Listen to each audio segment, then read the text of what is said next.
Allison Steinhauer. So And this is one of the top-ranked teams, I believe, number 7 preseason in Class AAA, this Dragonettes team. And you look up and down this roster, they're deep. Emma Gleason, Bella Hopkins, Madison Powell, Caroline Mullins, of course, as we know coming in. They're a very deep, very balanced, very quick team.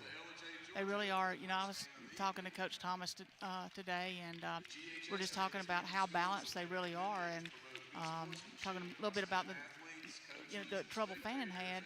They had to stop the layup, but they couldn't stop the 3 in transition. So he's really excited about this team. Yeah, it should be. For Basin, on the other side, you look, and it's a couple of younger players, particularly Alexis Hyatt, Zoe Green, the sophomore, really so a youth movement in Coach Grimes' program, and this is a team that won their district. And so we saw them against Gilmer. They are not intimidated. They came out strong, and they led from the beginning of that game until the end. They really did. They looked really good Saturday. So looking forward to this one. We have our starting lineups just about ready to be announced.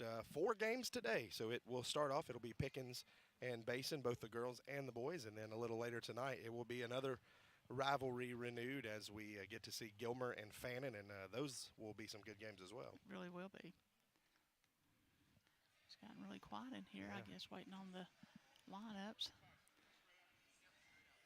So as they get ready to head, we're going to step aside for 30 seconds. When we come back, we'll have the tip-off live here on ETC.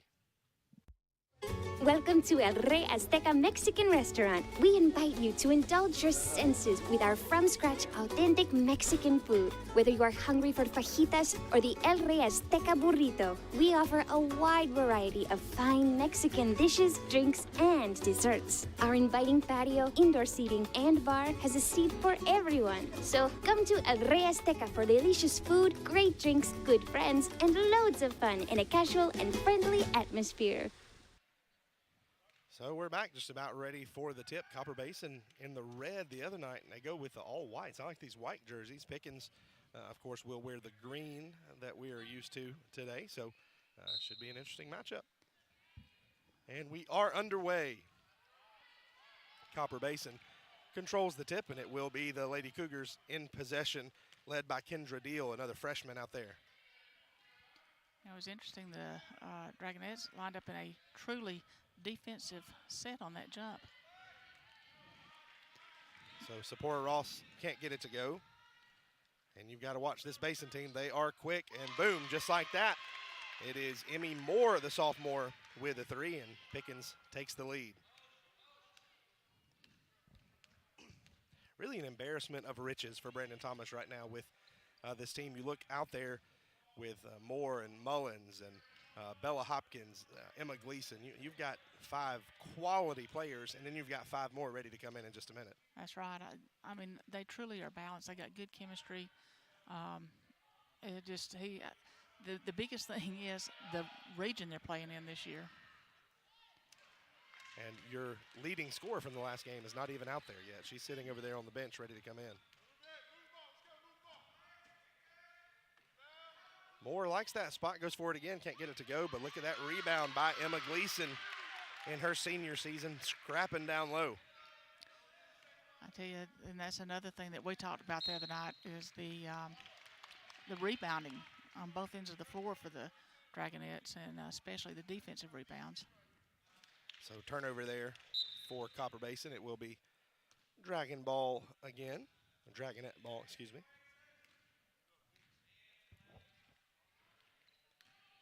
So we'll get to see their offensive set. Kind of trapped over there in the corner. They'll spread it back around. It'll be Mullins from outside. Uncharacteristic air ball there. As we mentioned, we are on campus at Gilmer County High School, the Cage as they call it, inside the gym, and it has received some upgrades, some TLC in the offseason. New logo in the middle. Ross left wide open as she hits the layup. Good recognition there. That was a nice job by Basin breaking that little pressure that they had and forced a turnover just now. Wild shot that time, and it'll be a battle for it on the floor, and it will be the Nets who come up with it. They have a good opportunity in transition. Maybe one pass too many. They'll get a 3 from outside, can't get it to go. Rebounded, though, by Mullins, and they'll have another shot.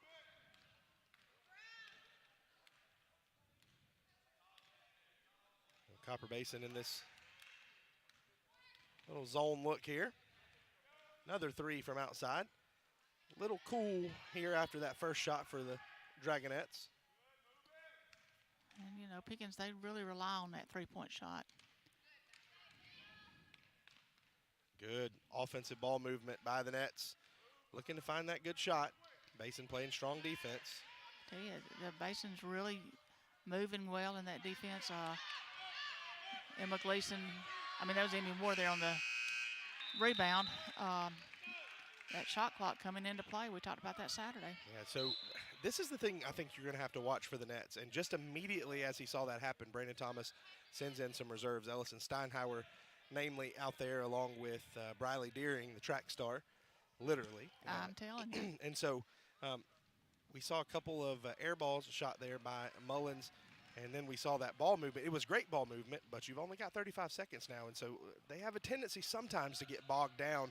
They're going to have to keep the energy up and find those shots. That's right. Talking about Briley, she, in her first track meet, you're talking about her being a track star, set the school record, and I believe it was a 400. So they are multi-talented. You'll see a little cheap foul there on Bella Hopkins. And I believe, Coach, in that first half against Fannin, she really frustrated Courtney Davis just all over her everywhere that she went with that speed. And so that'll be a great weapon defensively as well, as we saw in transition. Getting back to the basket, we're going to see Ross get an over-the-back call there. And this is going to be key because they got in foul trouble the other day. Got to keep those players on the floor because, you know, we talked about this the other night. They don't have the depth that Pickens has. Nobody's got the depth Pickens has. Emma Gleason, we're going to start calling her Rodman. She already has 3 rebounds in this game on that backside on some of those missed threes, and she is down there battling. And as I look out there now, probably the smallest person on the court. Set it to the bench now, but a really tough player is Gleason. You know, she's just so physical. She doesn't look like it when you just look at her, but watching her play, she does a great job. And a fun kid to be around, too, as Sephora Ross is up and good.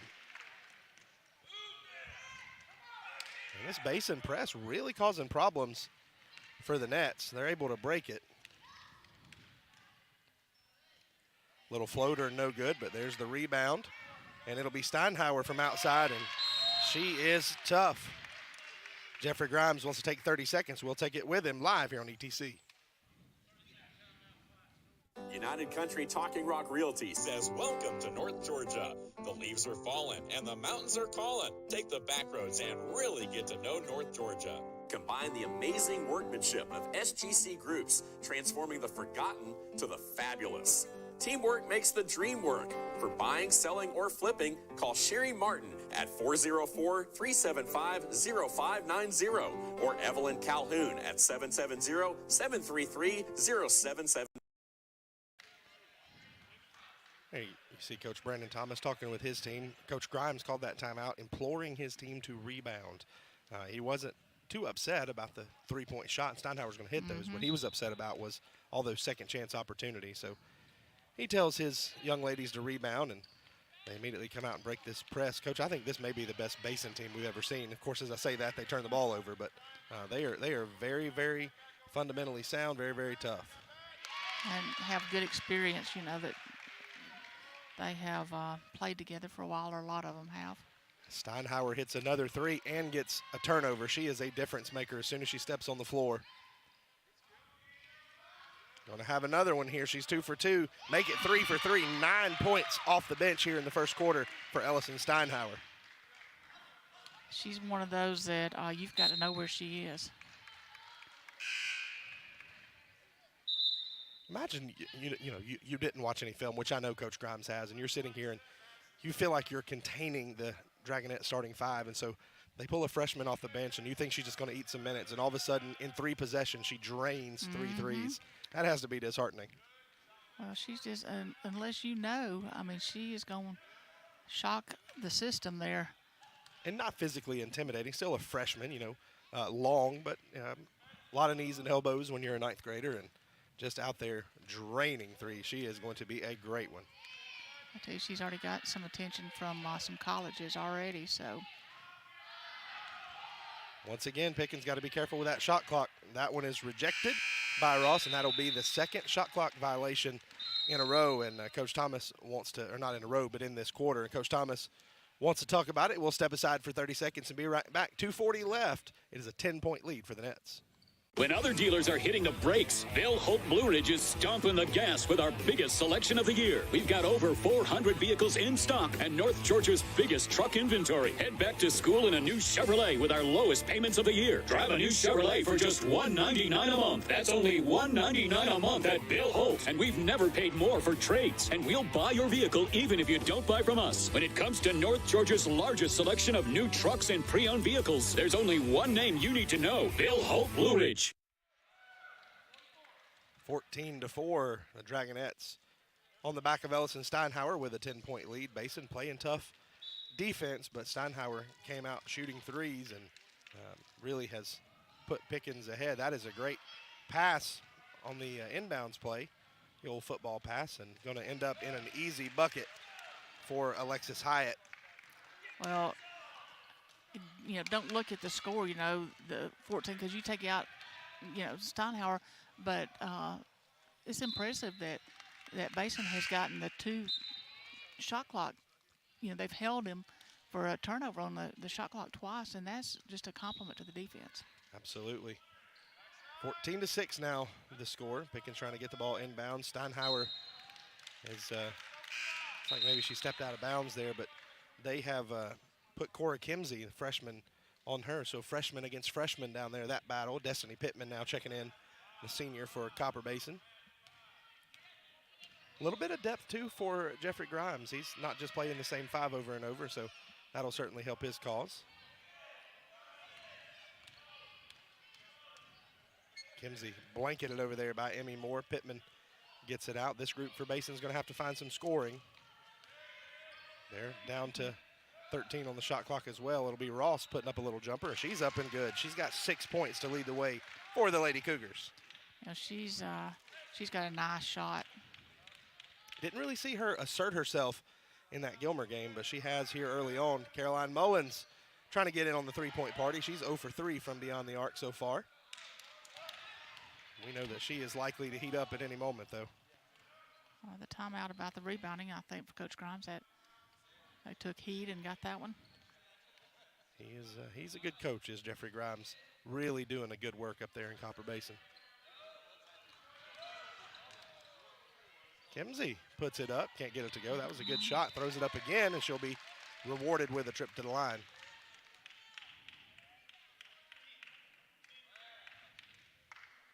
I believe they're going to get Gleason there. Did you know that Emma Gleason's actually the great-granddaughter of Jackie Gleason? Or did you know I just made that up? Sounded good, though, right? I'm going to say, yeah, that I don't think is right. Some Honeymooners fan at home just went, wait a minute. Or Smokey and the Bandit fan. I wonder if Gleason is remembered more for the Honeymooners or Smokey and the Bandit at this point in time. I don't know. 0 for 2 from the line. Ross, though, with the rebound. She's going to head to the line. Second 2 fouls in a foul, row yeah. on Gleason. Wow. So, he was an old veteran actor by the time that came along. But if you're like me and you grew up watching that movie on TBS, then you know him as the gruff old police officer. You do know that they had it on the big screen up here in LJ this summer at the theater, and I came and watched it. Oh, And wow. it was really good to see So on the big screen. Another again. interesting thing about that. So recently, a retired Georgia State Trooper passed away, and the funeral was held down in the Atlanta area. He's actually the trooper that had a cameo in that movie when he was first starting out. Had his entire career as a Georgia Trooper and had that cameo in the movie, and they were talking about it as he passed away a couple weeks ago. I thought that was pretty neat. Caroline Mullins with the travel.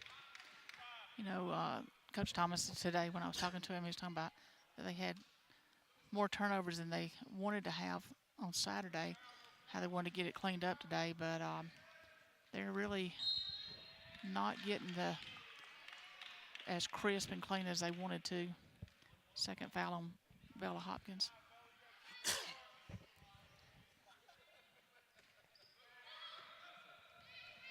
Master Trooper Ronnie Gay, who was a member of the 43rd Trooper School, the Georgia Trooper that had that role so many years ago.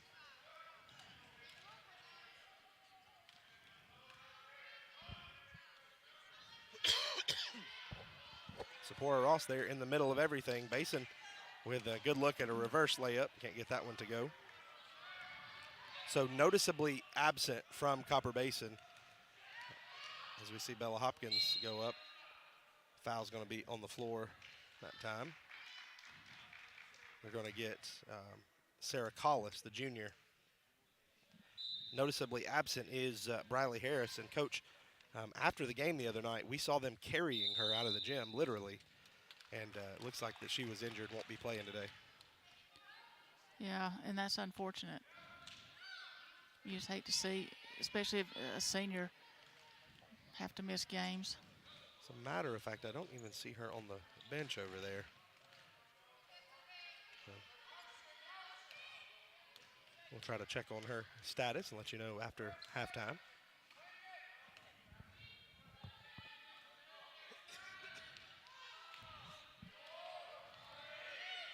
Clock expiring there. They get a shot off. Nothing doing, though, and that will end the first quarter. It was a good one, 14-8, the lead for the Dragonettes. We'll step aside and be right back as game number 1 rolls on today on ETC. ETC knows the internet is evolving, taking new twists and turns. As we add our input, make our choices, and follow the light that connects us all. It's quite a journey, one to experience with the fastest speeds available. Contact ETC. Connect to the internet speed that suits your journey and enjoy the ride. Luttrell's Hardware in Copper Hill, Tennessee is your one-stop do-it-yourself shop. We stock everything from fasteners, electrical and plumbing parts, power tools, animal feed, and so much more. Save yourself a trip or two into town and come see us at Luttrell's Hardware on Highway 68 in Copper Hill, next to Runway Fireworks. Or give us a call at 423-548-3300. So there we see Coach Grimes talking to the Lady Cougars. Brandon Thomas on the other side doing the same. And both of these teams playing well, Coach. Basin, you know, they have come a long way in developing their program to the point where they're competing with everybody. They really are. I mean, that's a 3-0 start right here this season. And, you know, you talk about not only the quality of the program here for Pickens, but once again, this was a Final Four team in AAA in Georgia. And the Lady Cougars, a single-A school, probably the smallest single-A public school in the state, as we see Steinhauer actually hit the rim. That's strange.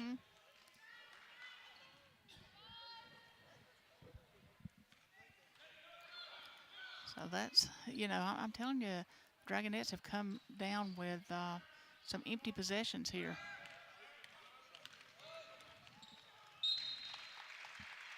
Just about to say that Basin's really doing a good job on the press break, but they turned it over there. Of course, as soon as you get ready to say it, that happens. It's the way it Yep. goes. Lots of good basketball this week. Last night, Gonzaga knocks off Kentucky by 16 in Spokane. That was a big win. We've seen a lot of those good games. Steinhauer misses the little putback. She's going to get another look at it. Gets it back out to Mullins. Emmy Moore with a little jumper. She's up and good. She's another quality scorer here. She's got 5 already. Well, Stanford yesterday in South Carolina, Stanford had some mental mistakes there. At the end, a 5-second count right in front of their bench that they didn't get the ball in, and then called a timeout they didn't have. Yeah. So Playing South Carolina in overtime. Good looking bucket there from Mullins. even the best in the country make mistakes. Defending national champion Stanford, I believe, last year. Another turnover for Copper Basin. Stepped out of bounds that time, did more trying to save that pass. 18-8, the Nets lead. A couple substitutions here for Coach Thomas.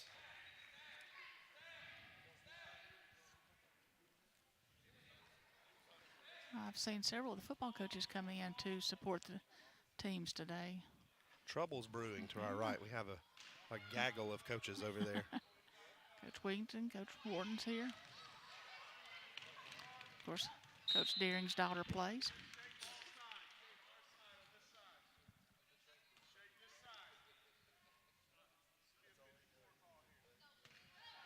So 18-8 still our score. Basin looking to inbound the ball. That one's trouble from the start. It will be Dragonette basketball looking to get it going and right into the hands of Coach Jeffrey Grimes.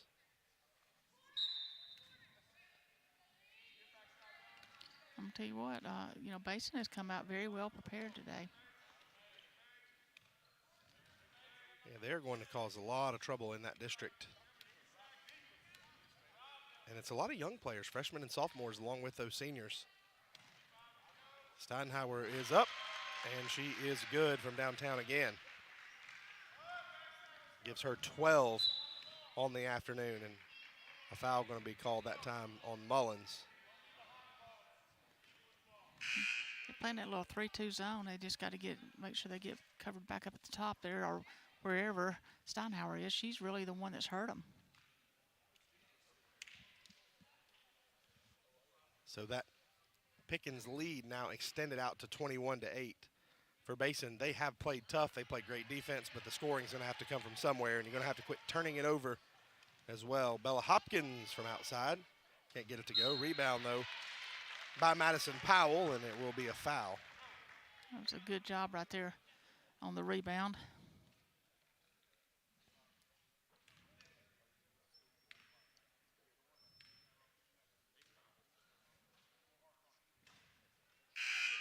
See, we have seen more missed free throws already in this tournament. It's one of those things that's really important.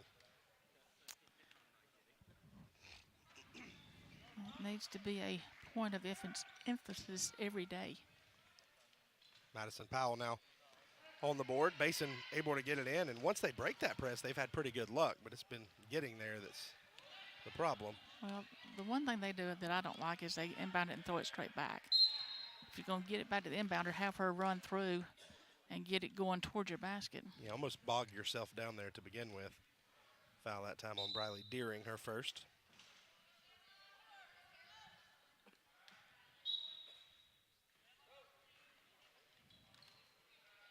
Basin looking to get the ball in. They get it to Kimsey. She puts it up. Little contact, no whistle. And it will be Dragonette ball, and Steinhauer pushing the fast break. They kick it out to Hopkins. She can't get it to go. She's uncharacteristically cold so far. We know she'll heat up. Steinhauer bumped, and she'll get the call. I believe they're going to get Zoe Green there for her second.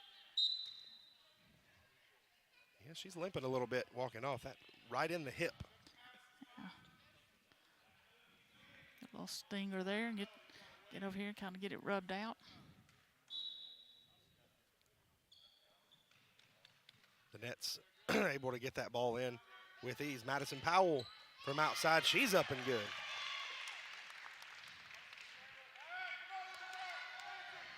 Basin, though, able to get it going. Sephora Ross just not quite quick enough to beat that Dragonette defense to the bucket.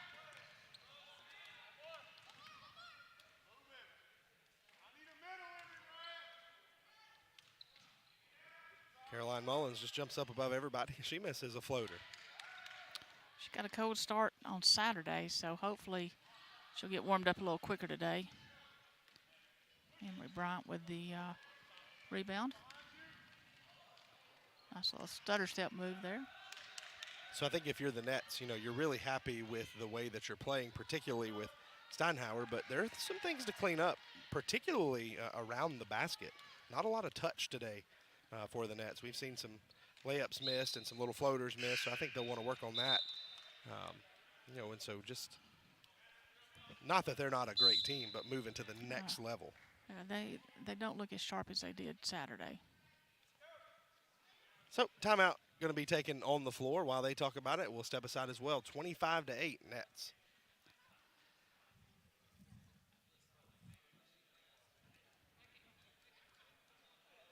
You're guaranteed prompt, reliable service with every job when you hire the original plumber. We believe in traditional values like integrity, honesty, and hard work.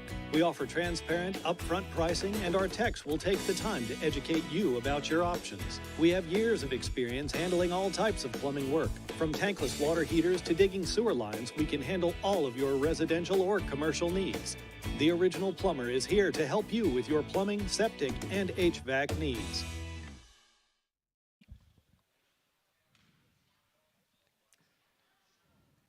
Quiet gym here inside the cage. It's 3 o'clock on a Monday afternoon, so this thing will fill up as the day goes on. This is game number 1 of 4. It'll be the boys from Pickens against the boys from Copper Basin in just a little while. Then tonight, it'll be the Lady Rebels against the Lady Cats, and then Fannin and Gilmer in the nightcap. That Lady Cats team struggled the other night. They'll be looking to bounce back. Gilmer-Fannin boys game should be a pretty competitive matchup. Gilmer with a lot of length and Fannin, quite honestly, with a lot of bulk down low. So should be an interesting matchup between those two teams as well. And, the Rebels are still getting out of football mode. We'll see if JoJo Annis gets in the game today for Fannin, the big left tackle that didn't play the other night. That was a good rebound there by Sarah Collis.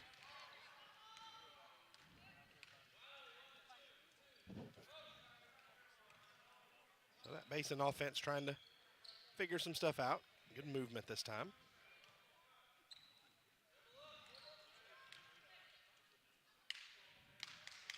Coach Grimes imploring his team to dribble instead of staying stationary. That time thrown away by Ross at the top. Ross is a scorer. She's going to have to look to score a little bit.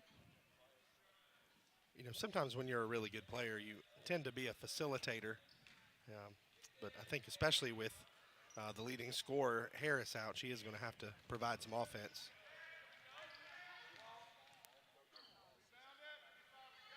There's Steinhauer again. She's up and good. 15 in the first half for the freshman. That was an assist by Caroline Mullins. She may not be getting on the board, but, she's gotten 2 today, but getting those assists. You love the way that story unfolds, too. It was Mullins, her ascension really as a freshman, and especially as a sophomore, and now being able to pass that on to another freshman and then working together. Very similar to what we saw with Becca Ledford and Courtney Davis last year at Fannin. You leave the program in the hands of a very capable player. Mullins, another miss that time, no whistle. 3 minutes left in this first half, 28-8, the Dragonettes with a 20-point lead.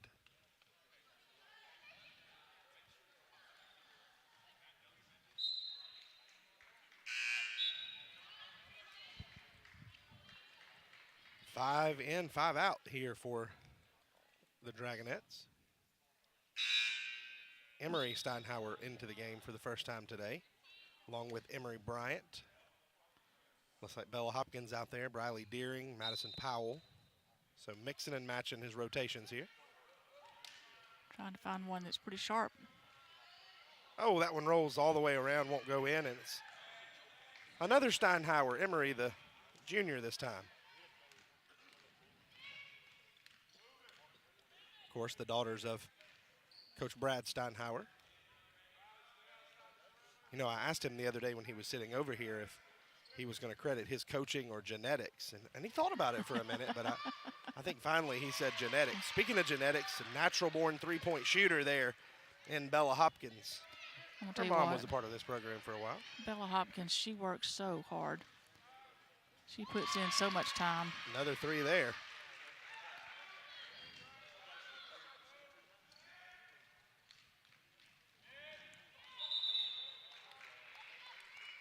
Double dribble called.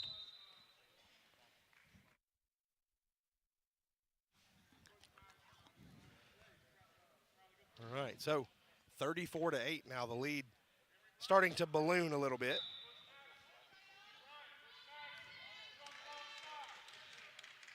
Basin looked really promising in that first half, just have not been able to find the scoring. Madison Powell with another look. Can't get it to go. Hopkins rebounds, kicks it back out. Powell says, I think I'll take another shot. That one is up and good. She's in a double figures.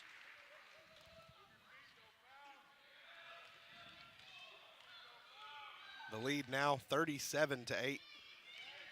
Copper Basin with this last minute and a half just kind of want to get out of here and get to the locker room. Rebounded that time, battle down low. Destiny Pittman yanks it away. You love to see how hard this Lady Cougars team plays all the time. They're very scrappy. Emery Bryant out, Emma Gleason back in for the Dragonettes.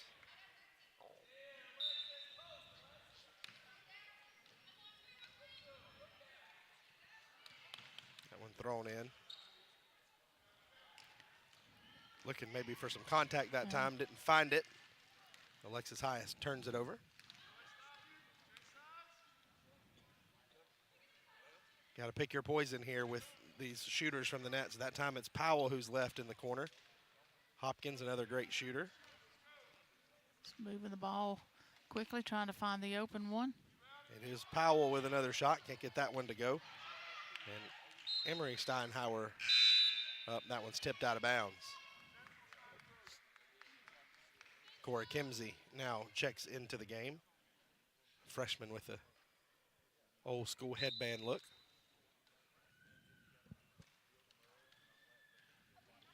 Emery Steinhauer throws it up from outside. Thought that one might have been tipped. Couldn't get it to go, and it will stay with the nets. 44 seconds left, 18 left on the shot clock. It feels weird to say 18 left on the shot clock. I know, it does.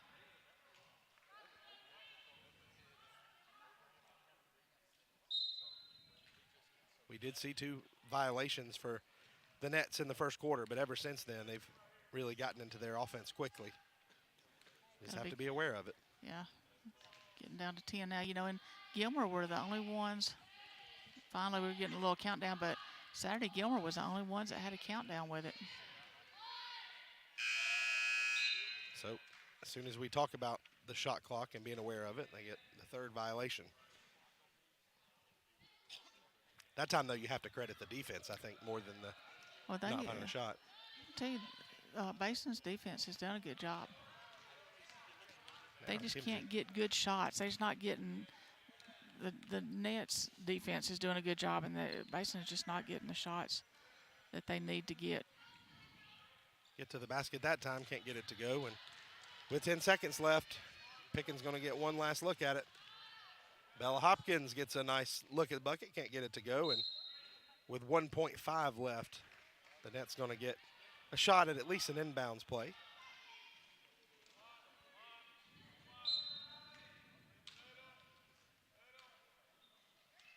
That one is tipped, and it will be the end of the first half. Promising first quarter for Copper Basin, but all Dragonettes since then, 37-8. Our score. We will step aside for just a minute. When we come back, we will hear from the coaches for these 2 teams and get you ready for the second half. Thanks for being with us as our tip-off tournament rolls on.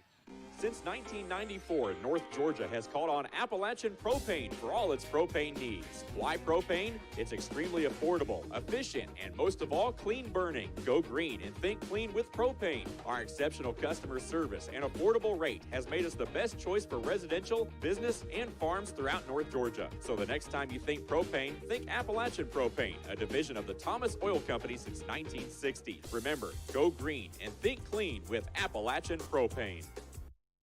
Welcome to El Rey Azteca Mexican Restaurant. We invite you to indulge your senses with our from-scratch authentic Mexican food. Whether you are hungry for fajitas or the El Rey Azteca burrito, we offer a wide variety of fine Mexican dishes, drinks, and desserts. Our inviting patio, indoor seating, and bar has a seat for everyone. So come to El Rey Azteca for delicious food, great drinks, good friends, and loads of fun in a casual and friendly atmosphere. United Country Talking Rock Realty says welcome to North Georgia. The leaves are falling and the mountains are calling. Take the back roads and really get to know North Georgia. Combine the amazing workmanship of SGC Groups, transforming the forgotten to the fabulous. Teamwork makes the dream work. For buying, selling, or flipping, call Sherry Martin at 404-375-0590 or Evelyn Calhoun at 770-733-79. Halftime here in game number 1 of Monday's edition of the Tip-Off Tournament. Jeremy Green and Donna Enos. We're going to send you now to some thoughts from Copper Basin Lady Cougars head coach Jeffrey Grimes. He's going to talk about this unit and what he expects from them this year. Thanks so much. We're glad to have Copper Basin coach Jeff Grimes with us. And, Coach, we were talking earlier, 6 years now. You moved here from the great state of Montana to Copper Basin, and you wear a lot of hats. You're girls coach, boys coach, and do a lot. And so just sort of talk about what it's like to be a part of this Copper Basin community. Well, I love it here. This has been a great place for me and my family. Hope to stay here for many years to come. Hopefully they'll have me here that long. But just a great, small, tight-knit community, supports their schools, supports their students. So it's been fantastic ride so far. All right, so let's talk about your girls for a moment. They are the reigning district champs for you, a good squad. And, so sort of talk about this group from last year and how they're going to sort of transition into another good group this year. Well, sometimes the toughest thing in sports is when you're climbing is to finally reach the top of the mountain and accomplish those goals you set out a long time ago, to see that we can do this. We may be small, but we can accomplish these goals just like any other schools. So now these girls have a taste of winning. They know what it's like, and they got to be able to balance from now. They were the hunters. Now they're being the hunted, but still have that edge about them, and they'll be ready for everybody's best shot. And so we met your seniors earlier, got a good group. And so talk about the leadership, as we get ready to start this tip-off tournament and on through the season. It seems like you got a good group of leaders. Great group of leaders, lead by example, very encouraging, supportive of our younger players. Sometimes that can be a tough dynamic. You got younger players coming in, and older players just want to do their thing, but this group of seniors been very welcoming. They've been kind of coaches on the floor with me and teaching our culture and expectations, and then set the example every day what it means to be a Lady Cougar and to be proud of that. So we talked about your leadership and kind of where they're going. Beginning with this tip-off tournament, talk about some of your goals for this season and what we can expect. I think you'll expect us to compete at a high level, play with a lot of energy, and give ourselves an opportunity, hopefully each night, to win ball games. And of course, we want to repeat and defend that district championship, and just represent our community. Give them a feeling of pride every time they come out and see these young ladies play and how hard they work, and just to get after it on a daily basis, practice, game nights, whatever the case may be. Well, as always, Coach, thank you for your time. We're looking forward to seeing you succeed this year. Thank you.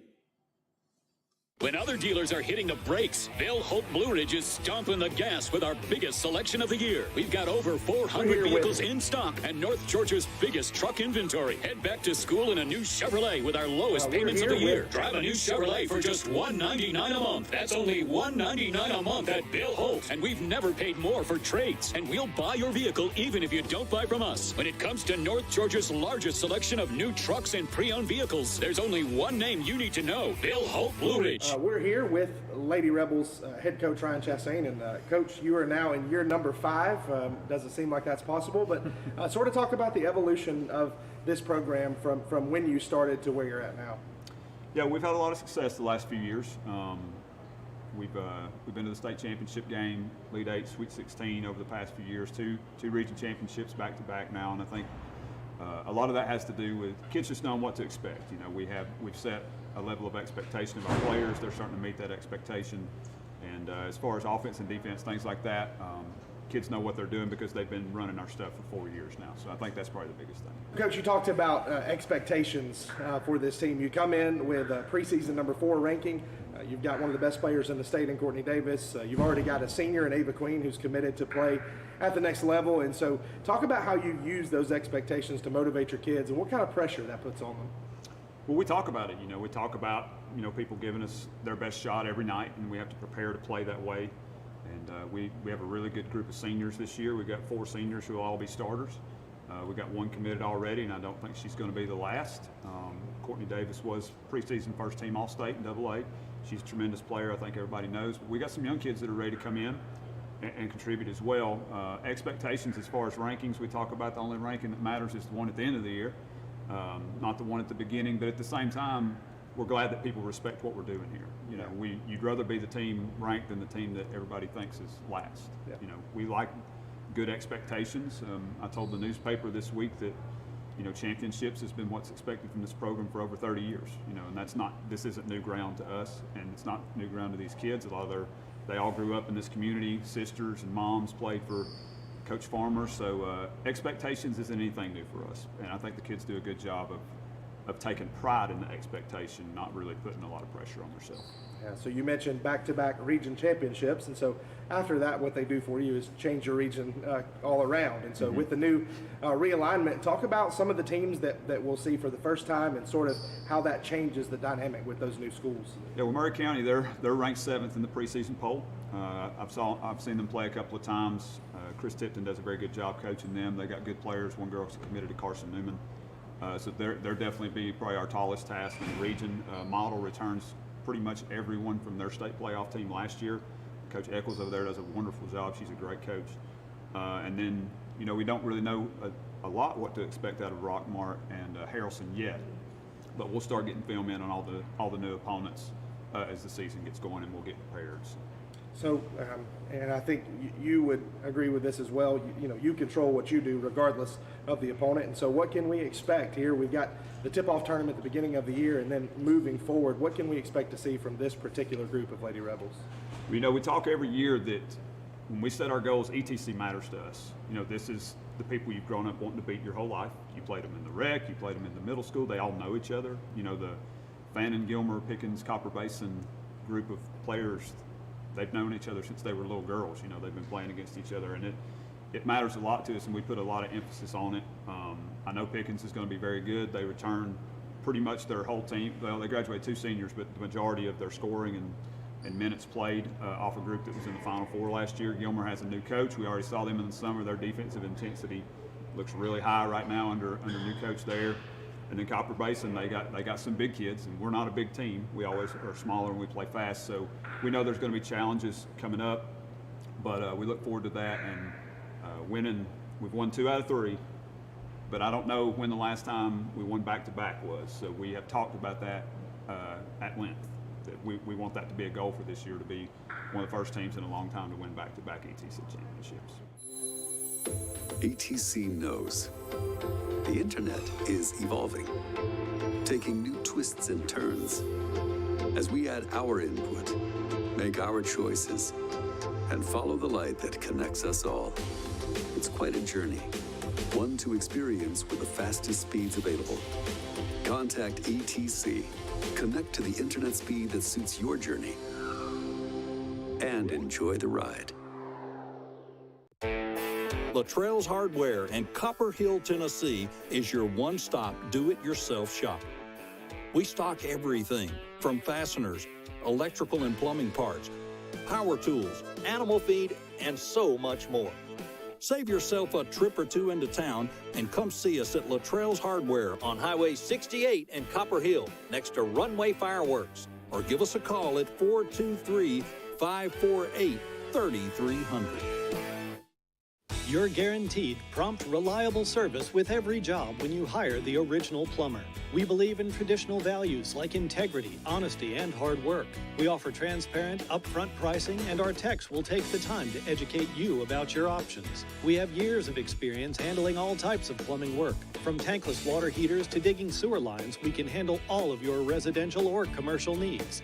The original plumber is here to help you with your plumbing, septic, and HVAC needs.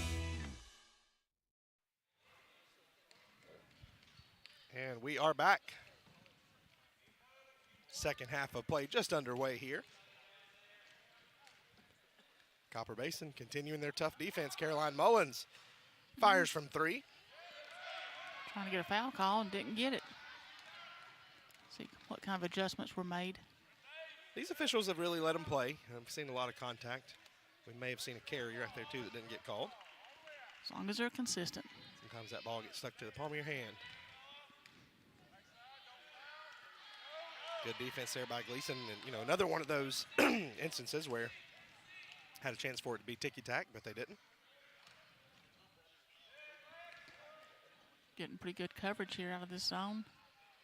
Bella Hopkins, 2 threes in the first half. Can't get that one to go. Leading scorer for the Dragonettes, of course, is Ellison Steinhauer, had 15. Madison Powell with 7. Bella Hopkins with 6. Emmy Moore with 5 to lead the way. Mullins also kicking in a basket. For Copper Basin, it was Ross really leading the way. She's got 6 of their 8 points. 3-pointer up and no good. It'll be the Nets pushing on offense. Tell you what, Basin has done a good job on defense, creating steals, creating turnovers. They just can't convert. Emmy Moore with a little floater. She's a good-looking ball player. Couldn't get that one to go. We did get a little bit of clarification about Briley Harris, leading scorer for the Lady Cougars. She had a knee injury on Saturday, and she's actually visiting the orthopedic doctor this week, they think today, to try to figure out exactly what's going on with that. They took her to the ER on Saturday night, and of course they're not able to diagnose anything there, but we definitely want to be thinking about Briley Harris. She had a great game the other night. Hope that she's able to get back on the floor for her senior season. Certainly hope so. Foul called that time. Mullins going to get to the line. It's actually going to be the 3rd foul on Zoe Green. So, Coach, when you have a player like Caroline Mullins, she's struggling a little bit offensively in this game, but you have in your toolkit what we just saw, the ability to, if nothing else, get to the basket, draw some contact, and get to the line. That doesn't matter if you're having a hot shooting night or not. You can always do that if you're that kind of player. That's right. But we've seen her have assists. We've seen her with rebounds, some defensive plays. So, I mean, it's not always about scoring. She affects the game no matter on both ends, whether it's with her passing and her vision or whether it's with her defensive play. She's certainly, though, cold today, 0 for 2 from the line. We never see that from, a caliber of player like that. And so the good thing is when you're having a little bit of an off day, as you mentioned, scoring-wise, you've got Steinhauer and Bella Hopkins, Madison Powell, and players like that to pick you up. Timeout going to be taken on the floor, 37-8 our score. We'll be right back. Since 1994, North Georgia has called on Appalachian Propane for all its propane needs. Why propane? It's extremely affordable, efficient, and most of all, clean burning. Go green and think clean with propane. Our exceptional customer service and affordable rate has made us the best choice for residential, business, and farms throughout North Georgia. So the next time you think propane, think Appalachian Propane, a division of the Thomas Oil Company since 1960. Remember, go green and think clean with Appalachian Propane. Welcome to El Rey Azteca Mexican Restaurant. We invite you to indulge your senses with our from-scratch authentic Mexican food. Whether you are hungry for fajitas or the El Rey Azteca burrito, we offer a wide variety of fine Mexican dishes, drinks, and desserts. Our inviting patio, indoor seating, and bar has a seat for everyone. So come to El Rey Azteca for delicious food, great drinks, good friends, and loads of fun in a casual and friendly atmosphere. Welcome back inside the cage. Jeremy Green with Coach Donna Enos, 37-8 our score. That was a surprise inbounds pass there. While we have a second, we want to wish a happy birthday to our own Caleb Locke, celebrating today, 26 years old. Been working here at ETC since he was just a wee lad. That one is up and good. 3-point opportunity for Briley Deering.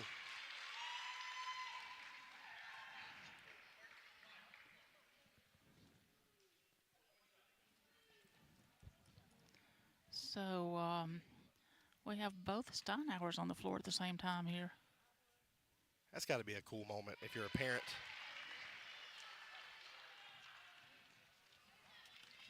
We're talking about football coaches being here. I saw Coach Grant Myers up on the top up there. Great support by all the coaches, and course, Coach Adam Williams will be here tomorrow. Sephora Ross up and no good. Probably could have called a foul over the back there, but they've been gentle with the whistles here. 30-second timeout taken. We'll stay right here as they talk it over. So 40-8, your score here. So barring an epic comeback, Copper Basin's not going to come back and win this game. But you still have moments to teach. So you look over in the huddle, Brandon Thomas drawing up plays for his girls. Jeffrey Grimes illustrating some of the fundamentals over there for his girls and talking to them. He's not drawing up plays. He's teaching them bigger, broader concepts. As a coach, and you can talk about this as a retired coach, you are always coaching no matter what the score, no matter what part of the season. You're always trying to make them better. Exactly.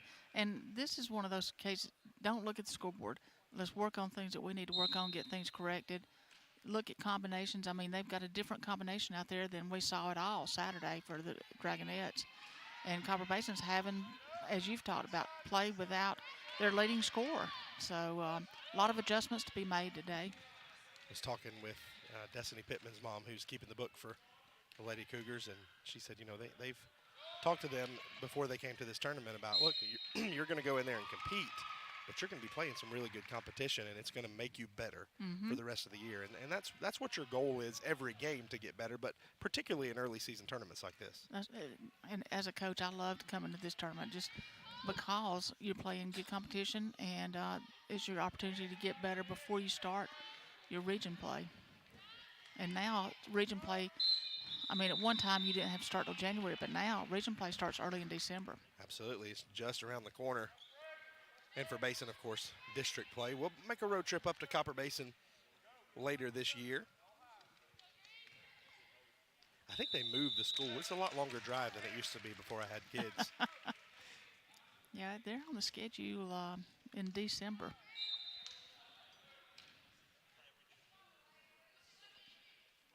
Nice inbounds play. They're really going to rely a lot on Sephora Ross.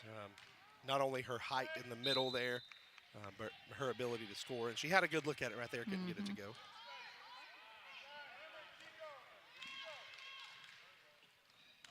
They're really aggressive on this press.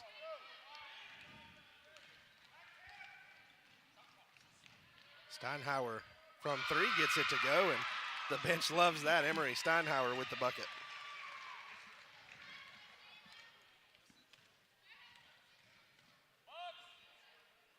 Another miss there. Rebounded by the Nets. It's Ashley Buchanan out there.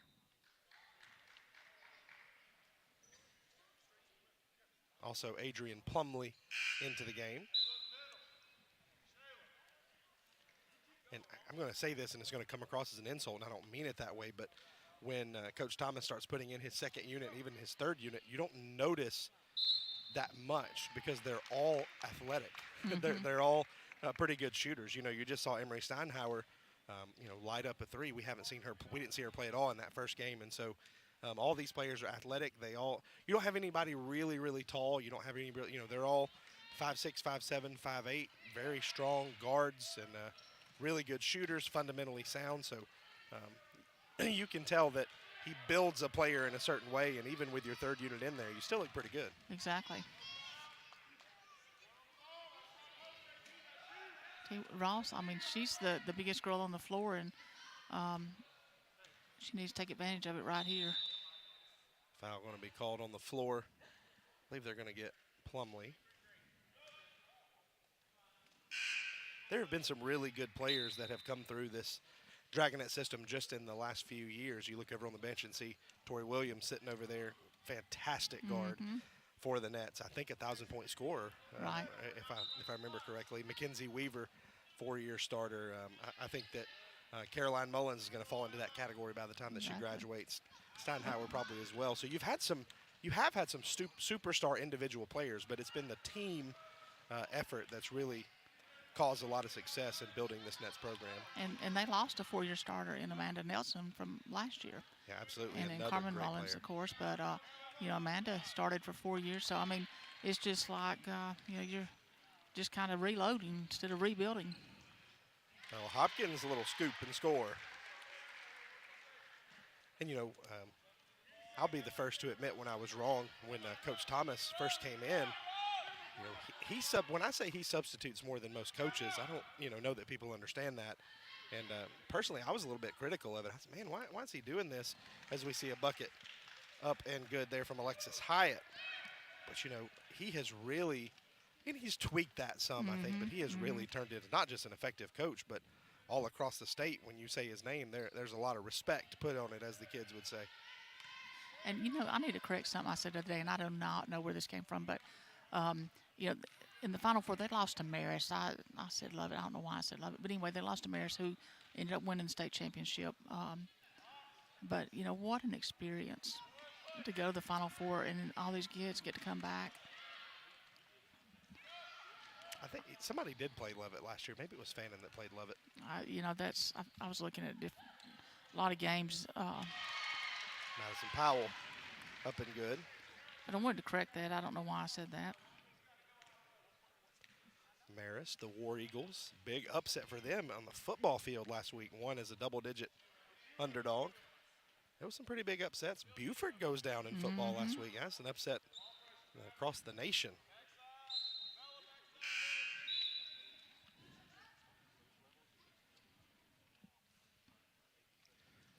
(48-11), 1:45 left here in the third quarter. It's been all nets since the first quarter.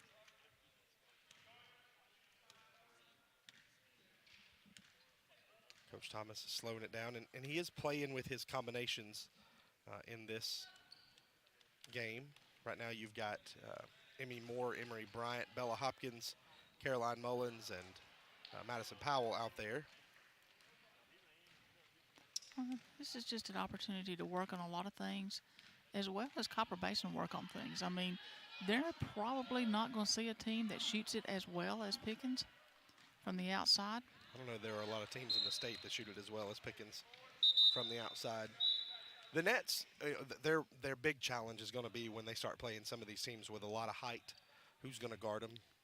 Emma Gleason's going to go down there and fight them. We know that. But when you're 5'7", that's going to be harder. And so that'll be a challenge for them. And then, as we mentioned, there are moments where they get a little bit bogged down. And so cleaning some of those things up. And but look at the run through the state tournament last year. They didn't have any size last year. Absolutely. And, you thought that might hold them back, but it did not. Marist was not very big.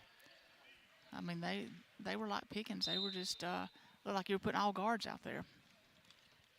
We are about a month or so away from seeing some fantastic games. Just imagine Pickens and Lumpkin. What a battle that's going to be. Lumpkin undefeated over there, of course, right now. They beat Cherokee the other day, I believe, in a game. Emmy Moore up and no good. But, when this team plays White County and Wesleyan and Dawson, as Emmy Moore is up and good, there are going to be some battles. And we've got several of those games going to be on TV, so I am looking forward to that. This season should be a lot of fun, especially on the girls, and we see a miss there. And, we're talking about Caroline Mullins. She affected that shot right there with her defense. And she just has such a presence on the floor, whether she's scoring or not. So, very valuable to have.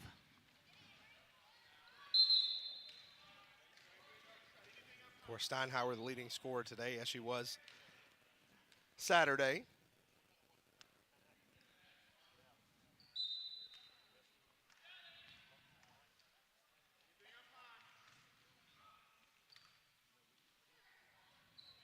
That one taken away here. See if they get a shot off before the end of the quarter. Nope, won't be able to do it, and that will end quarter number 3, 51-11. Nets imposing their will. One more quarter to go. We'll have it for you on the other side of this break.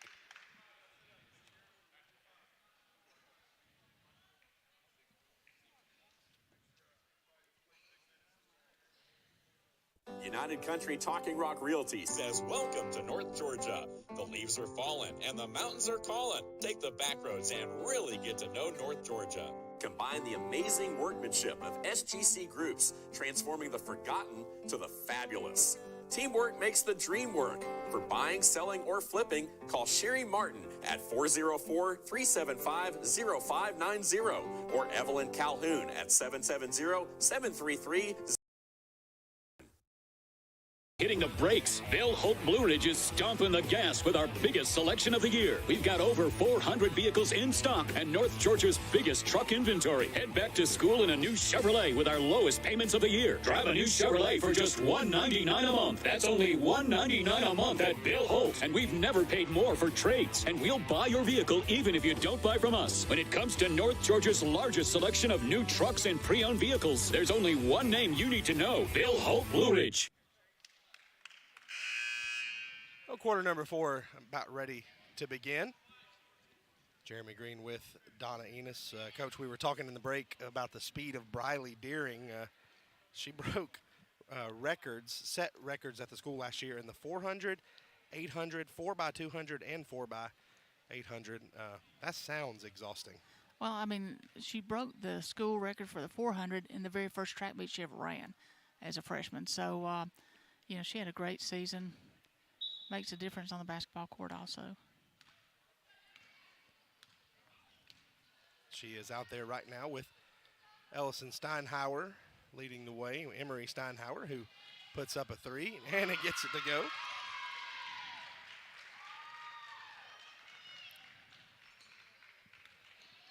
And because of the big lead here, the fourth quarter has gotten cut to 6 minutes. So we've shortened up this quarter by 2 minutes, and that's going to be a foul on Buchanan there.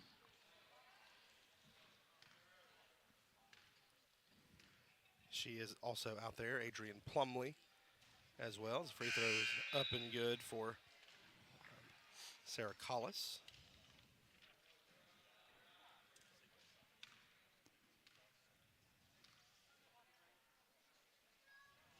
Two for 2 from the line for the junior Collis. Good job on the line. We've talked about some of these young players for Copper Basin who are really contributing. Foul called over there for something. Lexi Jory out there playing. Now, of course, that was Emery Steinhauer. Her shot is different than Ellison. I mean, that's, two sisters, and both of them were coached by their dads, but very different in their shot forms. Ellie Hollis into the game, the sophomore for the Nets. But one of the things that I was noticing as you look up and down this Nets roster, not a lot of seniors. Madison Powell, a senior, and Emma Gleason, a senior, but Bella Hopkins, she seems like she's been here for 10 years, but she started as a freshman, and so still only a junior. So you've got 2 more years of her career. Not allowed to do that. That was a hopscotch move there. That's right. We were talking about Briley Deering. Her and Emma Gleason, they do a skills evening where the younger kids can come in and do skill work and do that for free. The Alumni Association sponsors that, but they take that extra time to help the young kids and make that connection to help start getting them excited about coming up and playing on the high school level. And you can see that, you look down the starting lineup for them, freshman, sophomore, junior, you've got girls that are going to be here for a long time. And so not only is this year, I think, going to be a great year for the Nets, but next year and the year after, he's here for the long haul. I think the same thing is true for the Lady Cougars. You look up and down their roster, Zoe Green, a sophomore, Alexis Hyatt, a freshman, Riley Hall, a junior, Taylor Hall, a junior, Harris is a senior, Riley Aikens, a freshman, Cora Kimsey, a freshman. So, only a couple of seniors on that roster as well. So, these will be 2 teams that are built well, and that's what building a program is all about, as you well know. And we get to watch them. I mean, we get to watch them grow up, and that's what is, to me, a lot of fun, just watching these kids every year get better. It's so funny. I made this comment to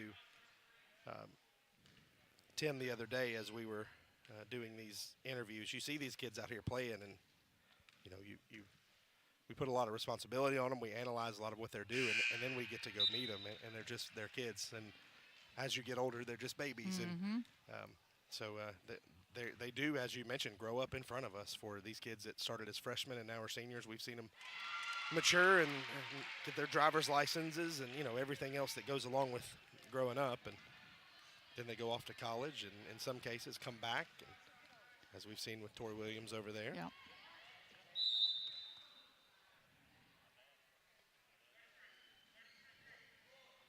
That one going to be called on Ellie Hollis. So 33 for Pickens is Ellie Hollis. 33 for Copper Basin is Sarah Collis.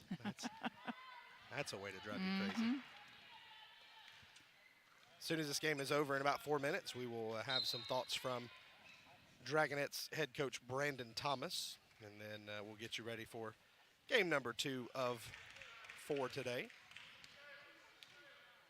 Be here with you, Coach, again. And tonight, man, making his basketball season debut will be the Hall of Famer, Dell Land. Looking forward to having Dell alongside with us as we see a 3 there from Hollis.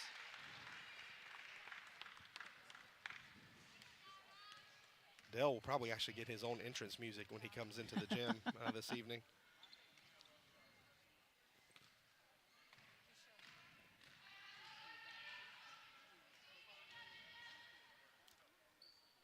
Basin trying to get something going here. Really, really struggled in this, really since the first quarter, as we see a shot up and no good that time from Riley Akins, the freshman. Going to be a foul there called on Lexi Jory, her second. Basin just has not had too many good looks at the basket. I mean, the Nets defense has really shut them down. That one goes out of bounds, back to the Lady Cougars. 58-13 the score, 3:17 left on the clock. Tomorrow, the Dragonettes will, you see that foul called there, have a chance to win this tournament outright, go 3-0. Of course, Gilmer would love to have something to say about that. We'll see how they do this evening against Fannin.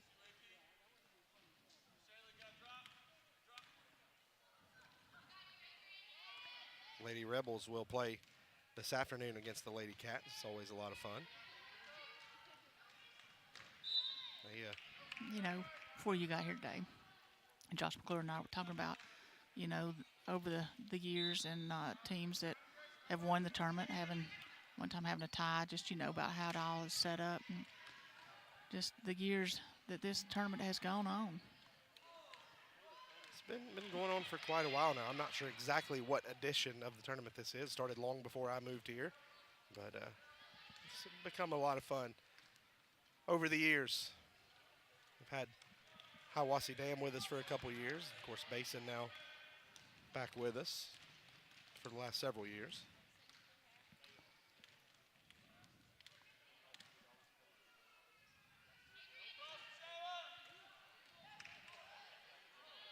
Jory can't get that one to go.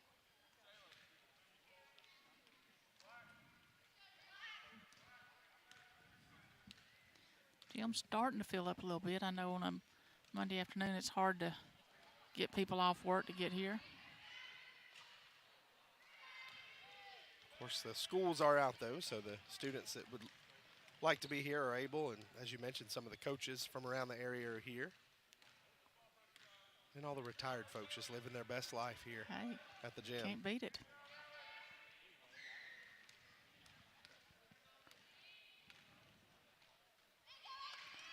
Steal by Plumley there. Fourth quarter has been sloppy, we're being honest, so some things to clean up, but in a 58-13 game, that tends to happen.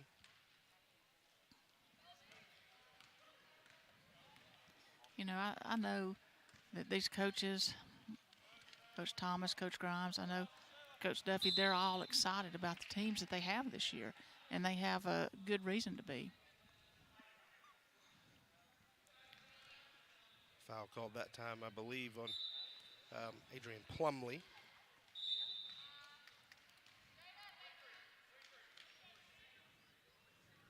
Not sure what that one was called.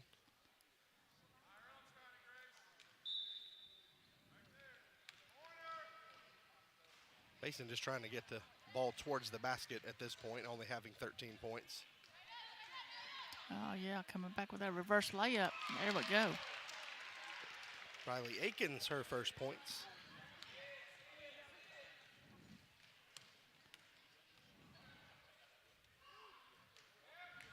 Good little move to the basket that time. Can't get the floater to go.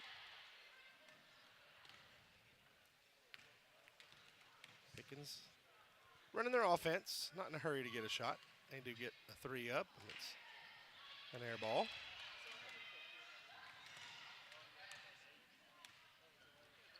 A lot of force behind those passes. Yep.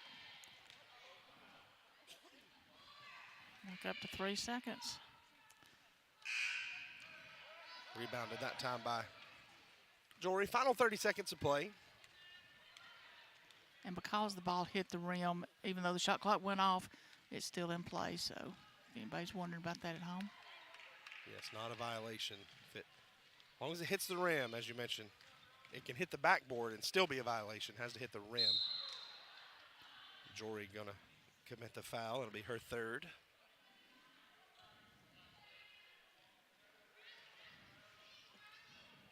Well, you know, Saturday we had some foul trouble come into play, but today that hasn't been the case. Steinhauer up and good from 3. Gives her 9 points.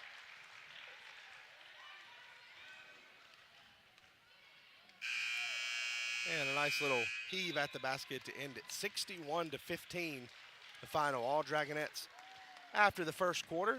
We will step aside for just a minute. When we come back, we'll hear some thoughts from Dragonette head coach Brandon Thomas, and then we will get you ready for the boys' game between Basin and Pickens. It is a feast of basketball on our Thanksgiving week. The ETC Piedmont Mountainside Tip-Off Tournament continues live. ATC knows the internet is evolving, taking new twists and turns. As we add our input, make our choices, and follow the light that connects us all. It's quite a journey, one to experience with the fastest speeds available. Contact ATC. Connect to the internet speed that suits your journey and enjoy the ride. Luttrell's Hardware in Copper Hill, Tennessee is your one-stop do-it-yourself shop. We stock everything from fasteners, electrical and plumbing parts, power tools, animal feed, and so much more. Save yourself a trip or two into town and come see us at Luttrell's Hardware on Highway 68 in Copper Hill, next to Runway Fireworks. Or give us a call at 423-548-3300. Welcome back inside the cage. Jeremy Green with Coach Donna Enos. We're going to send you now to some thoughts from Dragonette head coach Brandon Thomas as he prepares for the season, and then we will have the boys' game for you right after this. All right. Coach Thomas, we're so happy to have you here today. Talk a little bit about your team and the leadership that your returning players are going to have this year. I'm glad to talk about our team. We're returning 3 seniors. We've had some pretty successful runs in the last few years, and our seniors, when we met in the offseason, obviously want to continue that. They want to build on what we've done, but we've done a good job just talking about being in the present, not getting ahead of things and really taking things one day at a time. So we've got Emma and Madison and Adrian leading us as seniors this year with some underclassmen as well. And they mainly want to focus on maintaining our culture, something they're really proud of, kind of the way we do things around here, how hard we work, how we're a big family, big team, and they just want to continue what they've experienced when they came to the program. They want to leave it better than they found it. So really excited about our senior class. That is great. So along that same line, what are you most excited about this year? I think we have a lot of versatility at guard. We're not we really haven't been a big team almost since I've been here. So not a lot of dominant inside type of play, but we've got kids that'll scrap and go in there. I believe Emma was interviewed and probably talks about being oversized, but she's got a lot of toughness. But I like our versatility. We have a ton of guard play. We can shoot to 3. We handle the ball well. I feel like we'll be able to handle pressure. We'll share the ball, unselfish. And a lot of the girls have worked on their skill. So I'm looking forward to seeing how that translates as they gel throughout the season. It always takes a while. But I'm excited about our versatility at guard. Congratulations on your Final Four run last year. Thank and so talk just a little bit about the Final Four experience that y'all had last year. It's something that doesn't come around every now and then. I think last time might have been 2000 or 99. And so it's been over 20 years. And it was just kind of a magical thing. And you never know. I think when we lost all year last year, we were dead set on winning region back-to-back. I don't think region back-to-back has ever been done at Pickens with all the region titles they've had here and some fantastic teams back-to-back hasn't happened. So it was like our mantra all year. And then to have the lead at halftime against Northwest and then to just choke and lose the lead, and I took all the responsibility for that as the coach. And what was so cool about the situation is we were crushed, and we went after that happened, immediately they're thinking, what bracket are we in? Who are we matched up against? We went on a little bowling trip and we just kind of wiped it all away and reset. And then, had to go on the road a lot because we lost. So we got to host the first round and it was not a very good opponent. And that got us warmed up. Then we had to drive all the way to Doherty and come from behind in the fourth quarter, double digits, and then match up again and play Jefferson, come from behind. I think we ended up playing 3 number 1 seeds in 6 days. So when we got to the Marist game at the Final Four, we were obviously excited, but the tank was running low. And, I give credit to Marist. They ended up winning the state championship. They beat us by 2 or 3 or whatever. And it was a good game. And I was just really proud that we executed, that we prepared in a 24-hour notice for who that opponent would be after winning against Jefferson. And I think it's definitely a lifetime of memories for all the girls that were involved. And that's one of the things about it. They want that again. And I keep trying to tell them, hey, first of all, you take one thing at a time, and you can't get there without all the little things you do at the beginning. So we're really just focused on doing the things this week. It's getting ready for ETC, which is a fun event for our girls. We always look forward to ETC and seeing how we match up against the teams on 515. So that's what the focus is this week. Well, that kind of leads into my last question is, what does the tip-off tournament mean for your season? If you look at it, throughout. I mean, like I said, we look forward to playing some of our local rivals. It's fun. It's usually well attended for a holiday tournament. You go to some, and there's just nobody in the stands. But generally, you get to that 6 o'clock game. There's some people in the stands. There's some excitement. Coach Chastain and the Lady Rebels have been pretty formidable the last couple of seasons, and I think they've won 3 in a row against us, which our girls understand and know what's at stake. And then there's a new coaching staff. Now at Gilmer, now the coach Nunn is retired, and they're all excited. I see what they're putting out on social media, and a lot of girls have interest in. So we're going to find out what they're all about, and then Copper Basin's going to come in and be scrappy as they always are. So we're just going to try to compete. It seems like for us, we seem to start slow sometimes in our program. I think last year we lost a fan in a tough game, and then we lost our next game to Calhoun. Then we won 21 in a row. So I think this year we're looking to maybe start a little faster and not have all of our bumps come at ET. It's one reason we scheduled a game last week, to just try to get a game under our belt. Yeah. So. You set a lot of records last year, and I know that was really exciting to have all those records fall. Any chance we're going to see more records go down this year? I think what we're going to see is really good basketball in our region. I've been trying to tell people it's not, I'm not the person that trumpets all what we're going to do. I try to let things happen. And I'm always talking about how good the other opponents are. It doesn't matter who we play, but it's for real. And who we're playing this year in our new region, I think a lot of people think, when you drop down a classification, well, Fannon's been a classification lower than us all the time. They're state runner-up a couple years ago, Final Four or Elite 8 appearance. We've lost to them. Classification doesn't necessarily matter, particularly in basketball. Since all the single A private schools, from Heber Christian to Wesleyan to Holy Innocents to St. Francis, have been spread out through the classifications. I believe one of the single A privates is ranked number 1 in 2A, 3A, and 4A this year. So we've got Lumpkin returning state champs in our region. They 30-1 last year, I believe. We've got Wesleyan, who's got transfers and move-ins, and they're ranked higher than us already in the preseason. White County's a ranked team in the preseason. Dawson's huge. Us, Gilmer, West Hall. It's just going to be good basketball. We're just going to try to compete. We're not thinking about records. We're thinking about surviving, I guess I should say. Right. So. All right. Sounds great. Thank you. All right. Thanks. Appreciate it. You're guaranteed prompt, reliable service with every job when you hire the original plumber. We believe in traditional values like integrity, honesty, and hard work. We offer transparent, upfront pricing, and our techs will take the time to educate you about your options. We have years of experience handling all types of plumbing work. From tankless water heaters to digging sewer lines, we can handle all of your residential or commercial needs. The original plumber is here to help you with your plumbing, septic, and HVAC needs. Since 1994, North Georgia has called on Appalachian Propane for all its propane needs. Why propane? It's extremely affordable, efficient, and most of all, clean burning. Go green and think clean with propane. Our exceptional customer service and affordable rate has made us the best choice for residential, business, and farms throughout North Georgia. So the next time you think propane, think Appalachian Propane, a division of the Thomas Oil Company since 1960. Remember, go green and think clean with Appalachian Propane. Welcome to El Rey Azteca Mexican Restaurant. We invite you to indulge your senses with our from-scratch authentic Mexican food. Whether you are hungry for fajitas or the El Rey Azteca burrito, we offer a wide variety of fine Mexican dishes, drinks, and desserts. Our inviting patio, indoor seating, and bar has a seat for everyone. So come to El Rey Azteca for delicious food, great drinks, good friends, and loads of fun in a casual and friendly atmosphere. United Country Talking Rock Realty says welcome to North Georgia. The leaves are falling and the mountains are calling. Take the back roads and really get to know North Georgia. Combine the amazing workmanship of SGC Groups, transforming the forgotten to the fabulous. Teamwork makes the dream work. For buying, selling, or flipping, call Sherry Martin at 404-375-0590 or Evelyn Calhoun at 770-733-0779.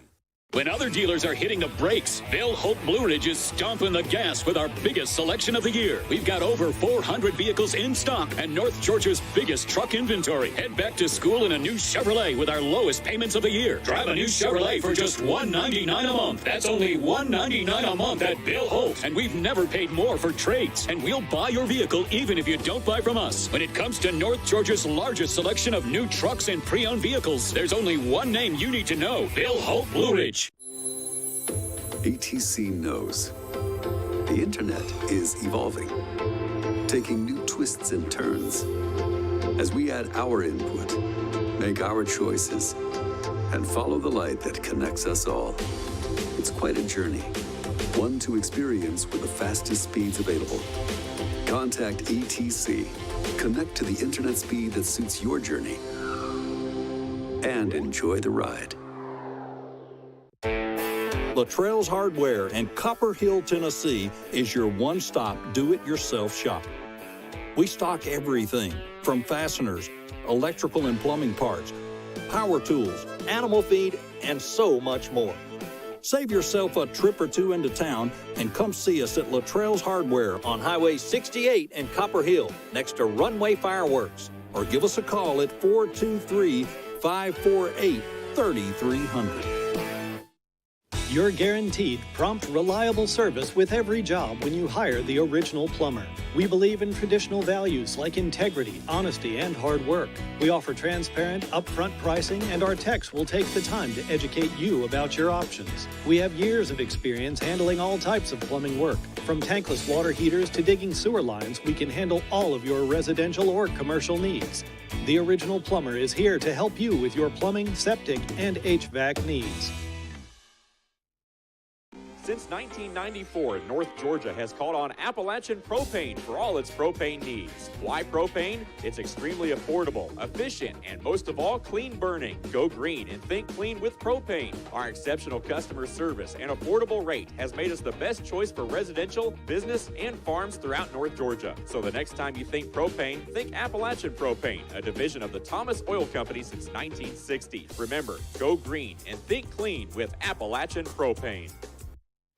Welcome to El Rey Azteca Mexican Restaurant. We invite you to indulge your senses with our from-scratch authentic Mexican food. Whether you are hungry for fajitas or the El Rey Azteca burrito, we offer a wide variety of fine Mexican dishes, drinks, and desserts. Our inviting patio, indoor seating, and bar has a seat for everyone. So come to El Rey Azteca for delicious food, great drinks, good friends, and loads of fun in a casual and friendly atmosphere.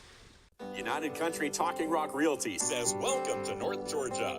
The leaves are falling and the mountains are calling. Take the back roads and really get to know North Georgia. Combine the amazing workmanship of SGC Groups, transforming the forgotten to the fabulous.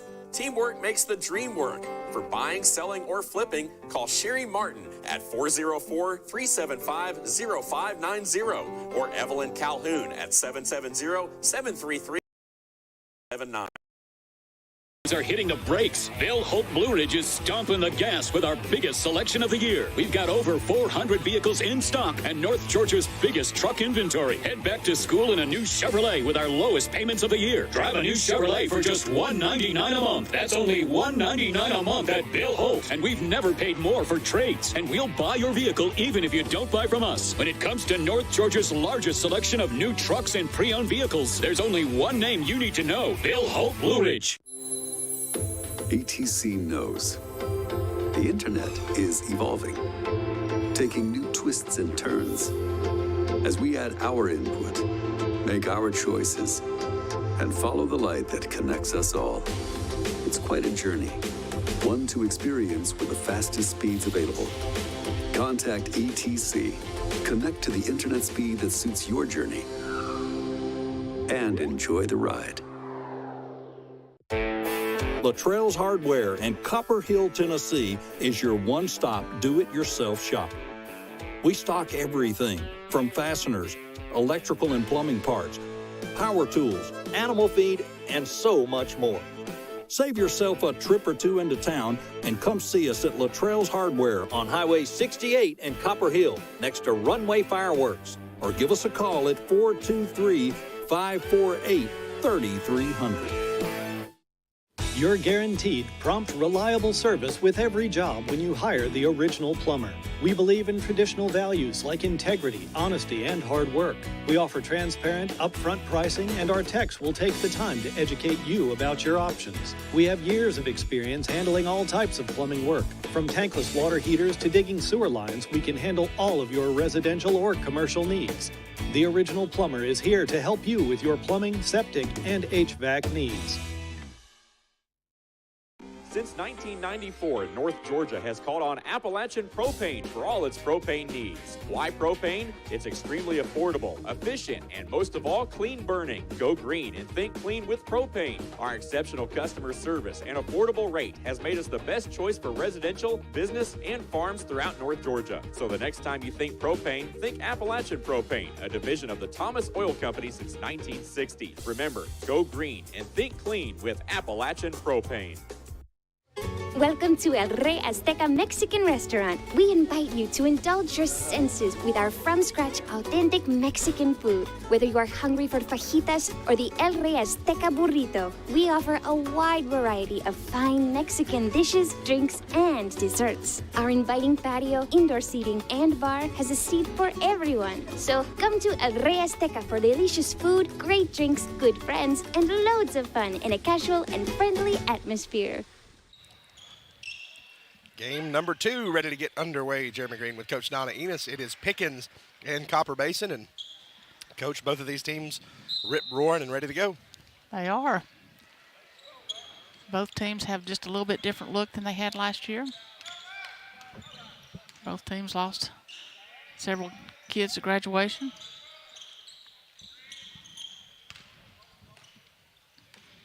We saw Pickens with a really hot start the other night.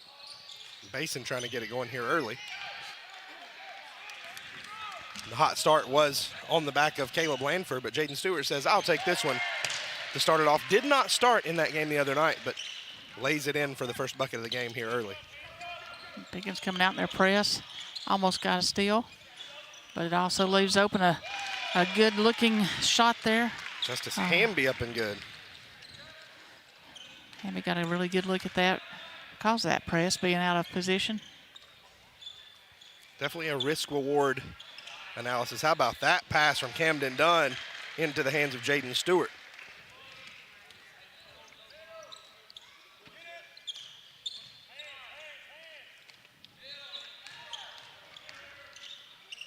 That one knocked away. Stewart is sharp on his game here. 10-second call, and it will be Dragon basketball.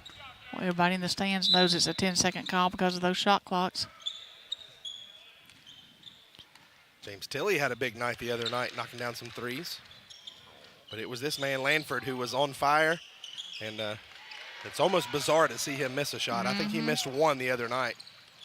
Had 7 threes in that first half. Going to be a travel call that time against Paris, and it will be Dragon basketball. Starting to look like it may be a shootout today. Jaden Stewart rocking the leg sleeve on that left leg. Camden Dunn goes a half sleeve on his left leg.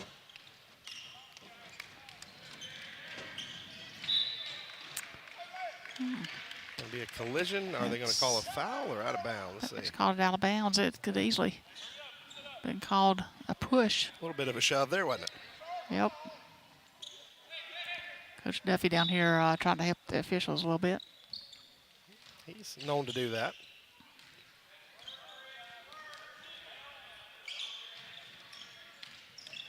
Lanford tries to dump it down low. Nothing doing, though. You know, we're talking about Fannin getting their guys back from football. Pickens also has not got their football players in basketball form yet.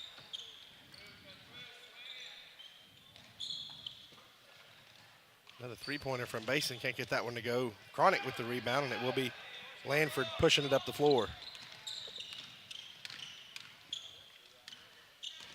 Jaden Stewart so active without the ball. Really, really good player as a senior. You know, the Pickens boys only have 2 seniors this year. Jaden Stewart and Caden Hampton. Hampton, of course, out with an injury early in the year.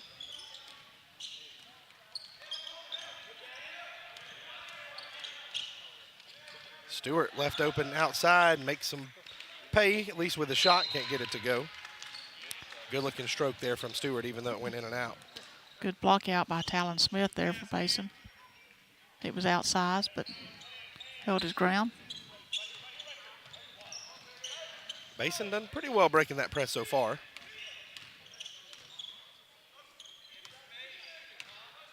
Basin, though, not a lot of movement there. They're just kind of standing around. Have to get in rhythm. Paris shoots an air ball. Thought maybe it was tipped, but the officials say no. Yeah, they definitely got to get some movement to get some open shots because that makes it easy on the defense if you just kind of stand still. Camden Dunn. Good look at the bucket. Can't get it to go, but he will head to the free throw line. Foul going to be called on Harrison Brown, the sophomore, his first. Actually, first team foul of the game for Basin.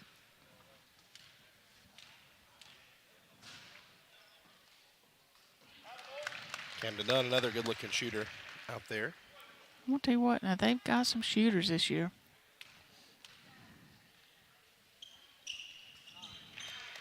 Two for two from the line. Always good to see those free throws go down.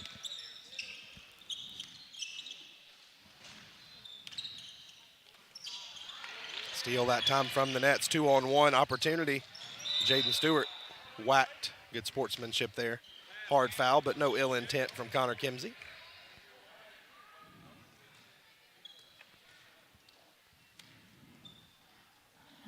Basin, they don't want to keep putting these Dragons on the line.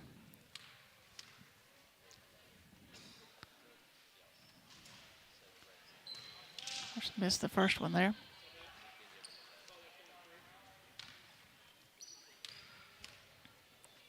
This is an awfully quiet gym today, isn't it? It is. I know you're almost scared to say anything, especially anything bad. Saturday, it was pretty loud in here.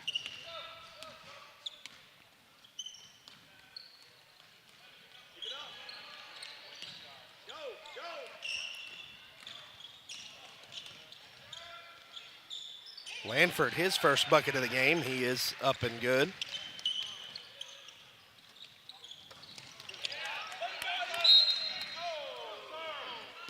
Tell you what, this Dragons press, they're getting those hands up, making it really hard to make these passes.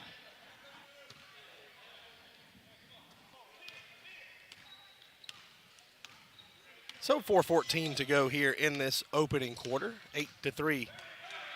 Dragons with the lead. Jaden Stewart picks it off. Tilly leading the break.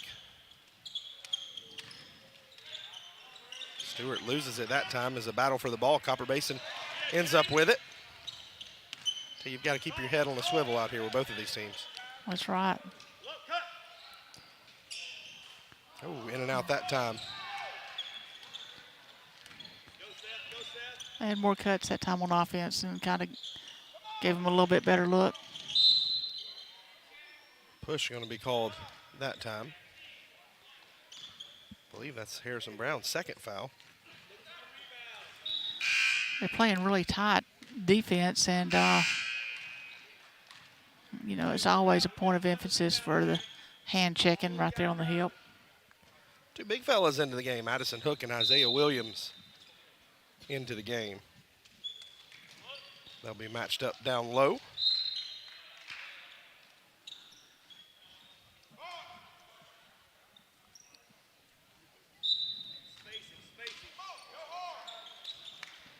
Isaiah Williams gets a look at it, won't get it to go, but will head to the line. Not sure who they got on the foul that time. Justice Hamby picked that one up. Number 20.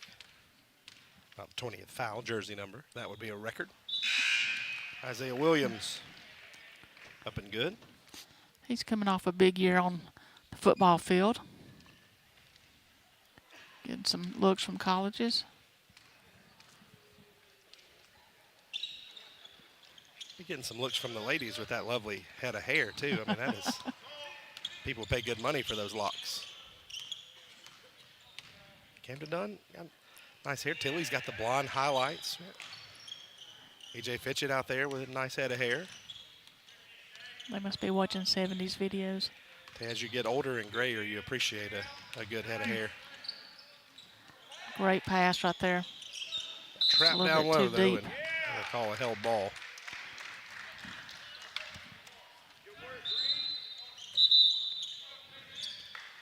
Well, speaking of football players, Caden Hampton is in the game, so yeah, whatever was hampering him seems to be temporarily relieved at least, and he makes his debut. Yeah, he didn't dress out Saturday, but glad to see he was able to get on the floor tonight. And looms large there on that possession, gets a great assist into the hands of Isaiah Williams. I'll tell you what Hampton brings. He just brings such a different aspect to the floor. He's so athletic.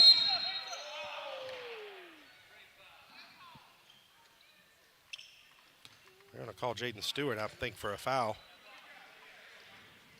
Coach Duffy didn't think so. He may have been right that time.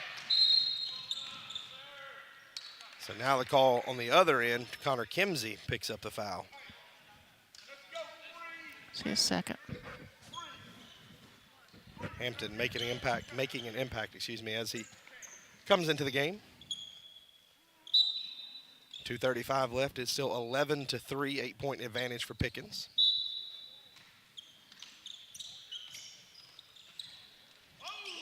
They're doing a good job of blanketing Lanford. Most of the damage has been done down low as Stewart takes a three. So it's a change in strategy. If you saw that game the other night, you immediately think, well, probably need to cover this kid. So be more opportunities probably down low as they smother those shooters on the perimeter for Isaiah Williams and Caden Hampton, even Jaden Stewart, who likes to penetrate. And I tell you, they just keep bringing three-point shooters off the bench, too. I mean, Wallace is known for his three-point shooting.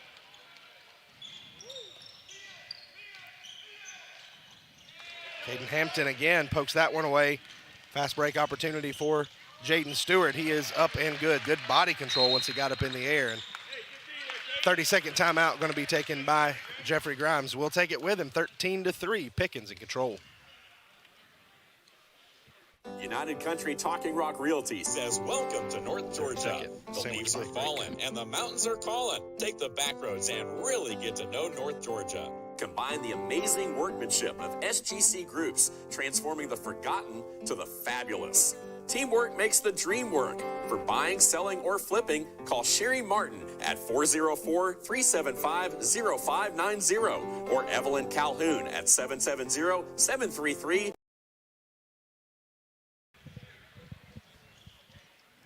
So quick timeout there to talk things over from Coach Grimes. As you mentioned, the depth and athleticism of Pickens starting to show. Yes, it is.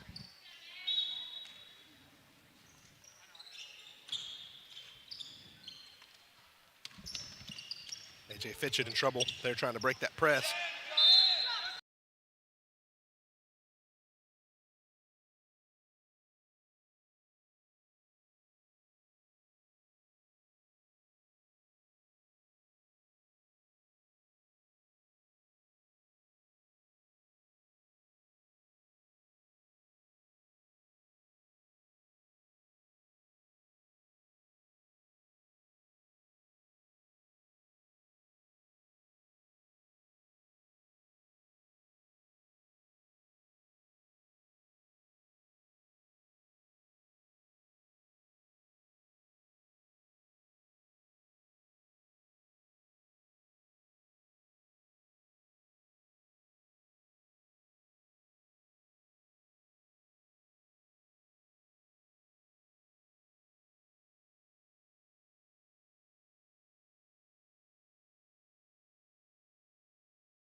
coming back on.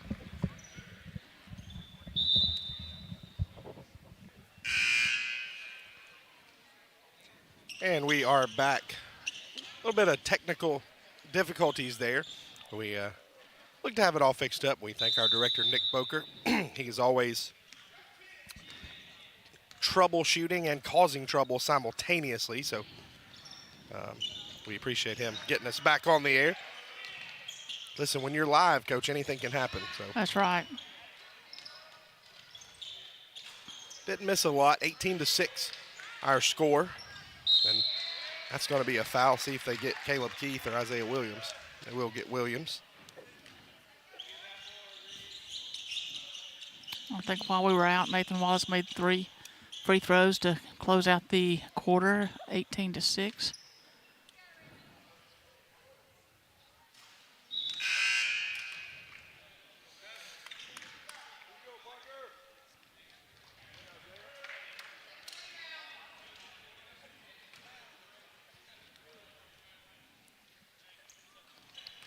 Just as handy. 1 for 2. Gives him 7 points to lead the way in scoring for Copper Basin. The only scorer, as a matter of fact, for Copper Basin so far. McCord Purdy can't get it to go. Rebounded, thought by Basin, but Caden Hampton got a hand in there. Taken away by Basin. Tell you what, this boys team from Basin, they're scrappy. Same problem, though, we saw with the girls. Where's your scoring going to come from? We saw Paris has some shots the other night. Hamby has a little bit of ability, but who is it that's going to consistently get their own shot, I think is the question on this team. They've had the ball a couple times on the block and just couldn't convert. Now, a lot of that has to do as well with some of the size for Pickens and some of the athleticism that they have. Parker Davis, sophomore, into the game now. That one given away by Pickens. While we have a minute, Coach, talk about the photography going on. We see a lot of cameras around here, a lot of different stuff going on with photography this week. Yeah, we've got All-Star Photography help us out at ETC and that was Reese Paris there with a shot. But, help with some shots as far as trophy presentations, things like that. But I think that you can go on and buy some of the photos that he's making throughout the tournament. So got great coverage on that if you want any pictures. Bucket up and good on the rebound by Caleb Keith. Balanced scoring attack from Pickens. We have not seen the lights out shooting that we saw the other night from Lanford, but it's been a team effort as we see a 3 miss there from Copper Basin, and a foul called there on we had Schroff. Pickens girls had 10 scores. When I looked at that at the end of the game. So the same thing with these boys. They've just got so many weapons that can come in and score. Jaden Stewart, a familiar face, the leading scorer. Purdy right there, he's a freshman, getting a lot of playing time right now. Camden Dunn with a big shot. He's got 5. Pickens starting to pull away here, 23-9. Good hands there. Oh, shout out Nathan Wallace's little sister came over in between games to say hello. Love to see those future players coming over. Good shot up and through that time for Schroff.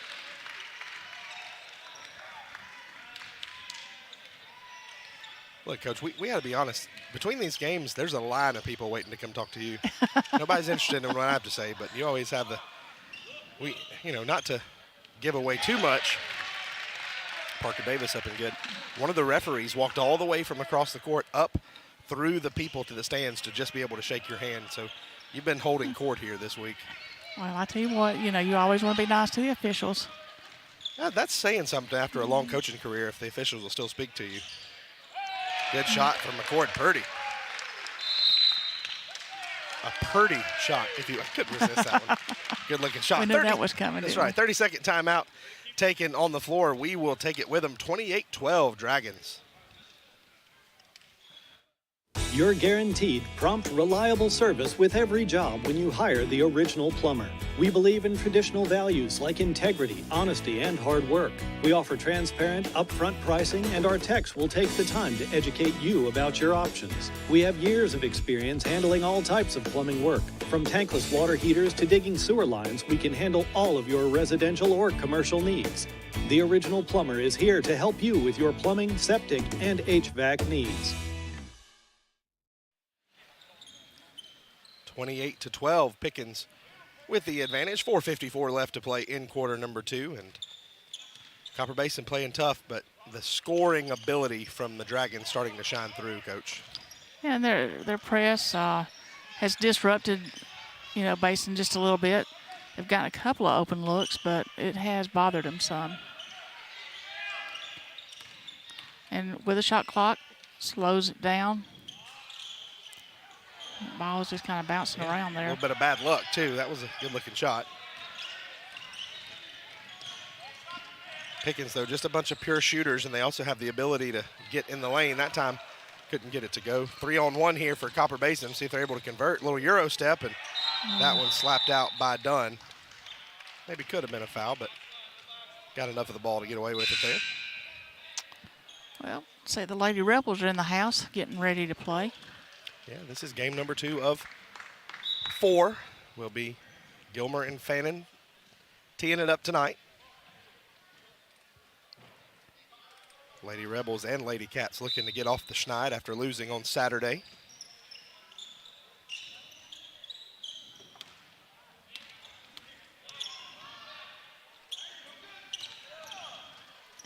Pickens is really pushing Basin's offense way off of the three-point line, just forcing them to play the whole half court here. Yeah, talk about why you would extend that defense like that, Coach. Well, you're not going to score from this far out, and it just puts so much pressure on them. Gives you an opportunity for a turnover like we saw there. Camden Dunn now with 7 points.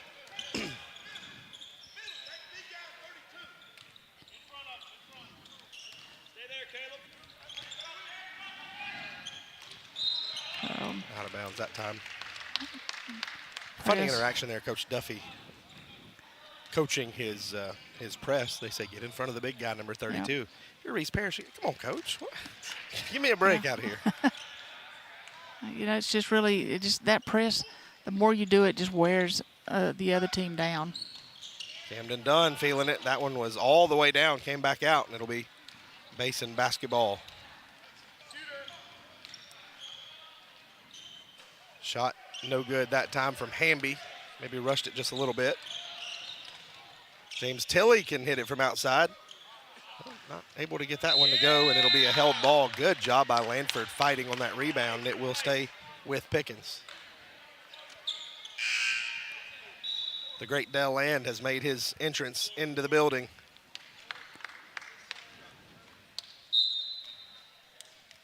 You heard a hush come over the arena as he made his way in. Caleb Lanford found a spot. Oh, couldn't get that one to go. The rim not being friendly to the shooters like it was the other night, but that one will almost always go down, Coach. Especially when you've got that shooter's touch. You know how to just flip it in the rim there. 32-12, the score.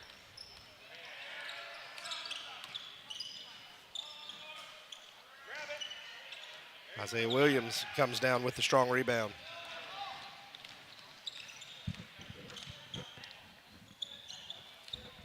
Jaden Stewart somehow gets that one off. A little step back, not able to get it to go. Probably should have thrown that one back out. Three-pointer from Basin that time. Just sort of throws it up, and it's good. Talon Smith, the sophomore, with the bucket. They really needed that one. Nice pass right there. Camden Dunn putting on a show, 9 points, but really that was the pass of Jaden Stewart that set it up. Lanford goes up strong, can't get it to go. Isaiah Williams with the interception that time. Tight end hands just sitting right back there waiting on that. A lot of turnovers here, things getting sloppy. I don't believe Coach Duffy has called a timeout this whole game. So. He's saving them. He's content with the way his team is playing right now.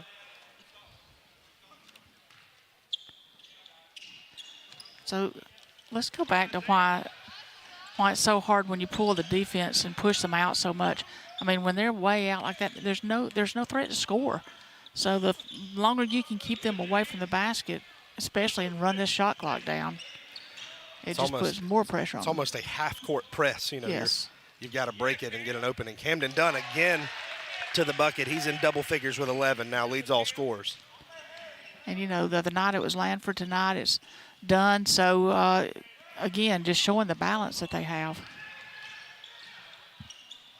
Addison Hook kicks it back out. Smith up with the shot. No, can't get that one to go. Final minute to play here in this first half. At halftime, we will hear from some of the coaches in this game. Jeffrey Grimes and Mike Duffy. Isaiah Williams with a reverse layup.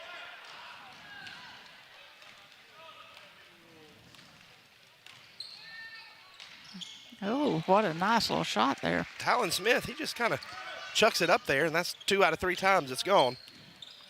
Good scrappy player is Smith.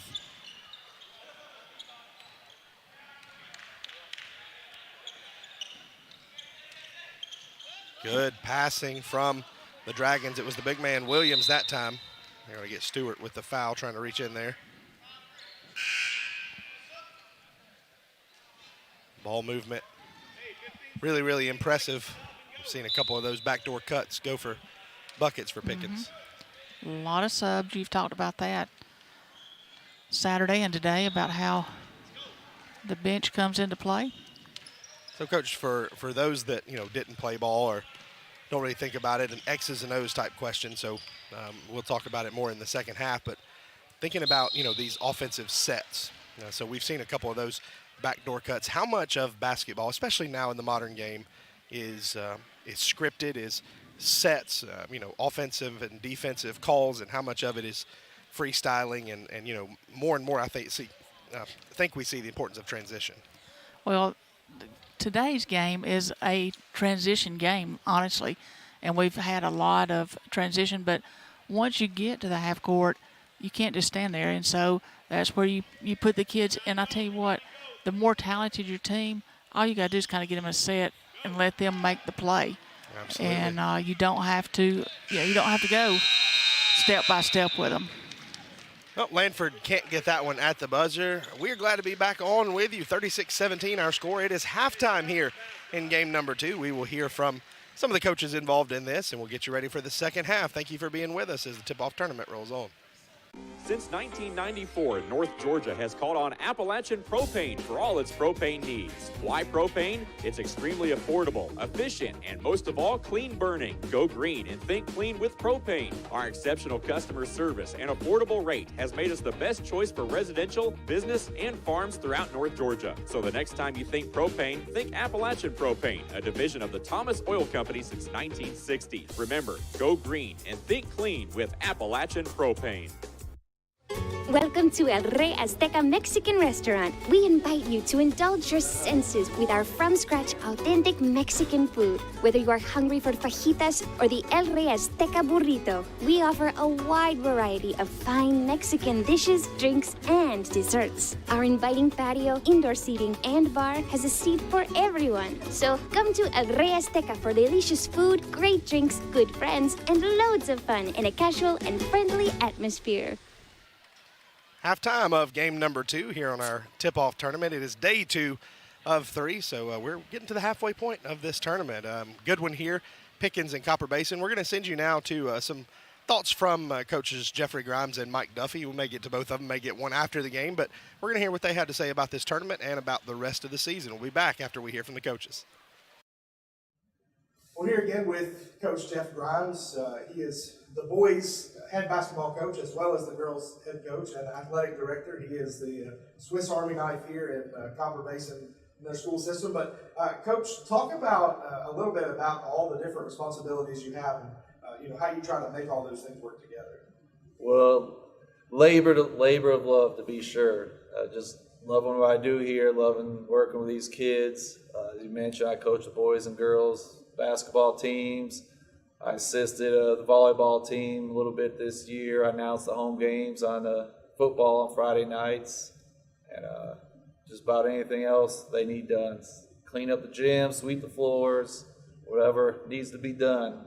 We were talking earlier. You talked about this being your, forever home, and certainly, you made yourself part of this community. And one of the ways you've done that is through winning.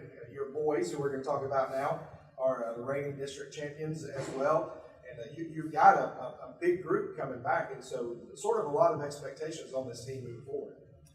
And the great thing about that is they have high expectations on themselves. That's not something that I have to drill into them to want to get done. They're pretty highly motivated and focused. Not as senior heavy as we were a year ago. We had several seniors that were strong leaders, but they set the example for these guys coming up, which we can tell as soon as we walk in the gym. These guys are focused, they're ready to go, and they know what they want to do. A lot of change in the offseason, a lot of new faces, as we sort of talked about. Talk about how that dynamic has changed and how you get the newer kids to buy into what you've done. Well, leadership is a big piece of that. We have a couple returning starters. A couple of them started as sophomores last year, and they've been in the program and everything for a while now. So they've played a big part in assisting me and teaching those new guys what's expected, how to carry themselves, cleaning the locker room, as well as offensively, defensively, the way we want to play. So that's been huge. I think we've got about 7 new faces. It takes you need some leadership from within to help make that transition a little easier. You routinely take this team and you play much bigger schools in the tip-off tournament with Fannin, Pickens, and Gilmer, and then in your other out-of-district games. And so talk about how that prepares them for their district schedule later in the year. Well, last season, our early part of the schedule is pretty brutal. It was pretty tough schedule playing ETC, those teams, Sweetwaters, and Tellico. I played Robbinsville, Walker Valley last year. And we took some lumps, but we saw ourselves progressing and staying with it and trusting the process, as they say. And when we faced those district tests, we felt we faced a lot greater challenges, adversity than maybe a lot of the other schools in our district have, because sometimes out of necessity, those bigger schools are closer to us to travel to. It's hard to find a lot of Class A schools around us that we can go play. So it makes us tougher, makes us more mentally, I think, focused, and we've seen things that a lot of these other district schools haven't had to face. I think that was a big part of our late success last season, for sure. Yeah. So let's look into the future and to our magic ball here for a second. After you play that preseason schedule and get into the year, what can we expect from this team at the end of the year? What are your goals for them to have developed? I think we'll see a lot of continuity. I think we'll start to gel. We should be gelling pretty well at that point. A lot of new faces, learn to play with each other right now. It's why this part of the schedule is important in that regard. So hopefully we'll be hitting our stride towards the last few weeks of the season the way we did last year. Yeah. Coach, thank you so much for your time. We're looking forward to a great year here for you at Cup Basin. Thank you. United Country Talking Rock Realty says welcome to North Georgia. The leaves are falling and the mountains are calling. Take the back roads and really get to know North Georgia. Combine the amazing workmanship of SGC Groups, transforming the forgotten to the fabulous. Teamwork makes the dream work. For buying, selling, or flipping, call Sherry Martin at 404-375-0590 or Evelyn Calhoun at 770-733. Appreciate you being here with us today. Glad to be here. Let's talk about your team and about the leadership your returning players are going to bring to you this year. Well, I hope it's a lot, but as you can see, I only have 2 seniors. But I think I've got 2 high-quality seniors. Caden and Jaden have played a lot of minutes, played a lot of important minutes, a lot of big ball games. So I hope they're going to be really good leaders, along with some of the other kids who got good minutes last year. I really like our team. I do. I like them. They're good kids. They work hard. There is no attitudes out here.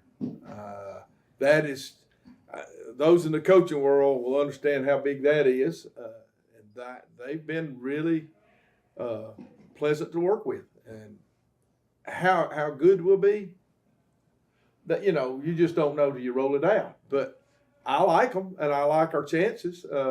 I think somebody will have to beat us, which will happen if you compete. But I like them, and I think they'll be two good leaders. I think so too. Is there any one thing that you're really excited about this year, that in particular? Well, I think I sort of alluded to it. Our chemistry, just the way this group meshes together, works together. They're buddies, they're friends. That to me is a secret ingredient to success that a lot of talented teams may not have. But that's the one thing I'm excited about, is how they just fit together, work together, and nobody cares who gets the credit as long as we get the win. That's great. So I really, that's what I'm excited about, is their attitude. Great. What do you think about the new region you're going to be in? I don't know anything about it. I mean, for 30 of my 38 years, I've been in Northwest Georgia. I've never been to most of the gyms we're going to play in, which is a rarity. So I was very comfortable coaching and playing over there because I knew what to expect out of the coaches, and out of the officiating, and out of the environment.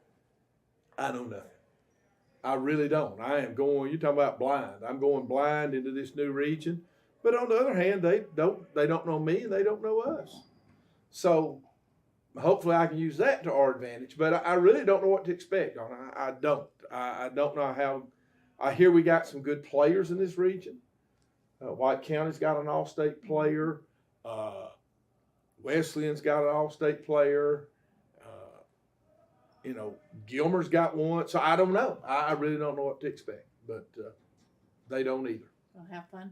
Yeah, I think it will be. Well, since you've come here, you've taken them to the state tournament several years in a row. 3 in a row, yeah. 3 in a row. 3 in a row. So how do you think that helps you the following year playing in the state? Well, I think we've built finally a level of expectation. That's just where we're supposed to be. We're supposed to get there. Now, we're working on our next one, is to play in that region championship game. That's the next level we want to get to. It took us a year to get there, to get to the state tournament, and now we're getting. So that's good. Now let's get to that region championship game. That's the next step we want to take. And I hope this group can get us there. Maybe they can, maybe they can't. I don't know, but like I said, I'll go to war with them. That's great. All right, last thing. Talk about how the tip-off tournament helps you throughout your season. Well, first thing it'll do is give us a look, because I have so many new faces. It'll give us a look at what we got and who can handle the pressure a little bit, who can't, and who thrives and who doesn't. So that it'll set a rotation up for me. It should. Now, injuries, illness, things like that happen. So, but the tip-off tournament will give me a chance to get a read on these guys.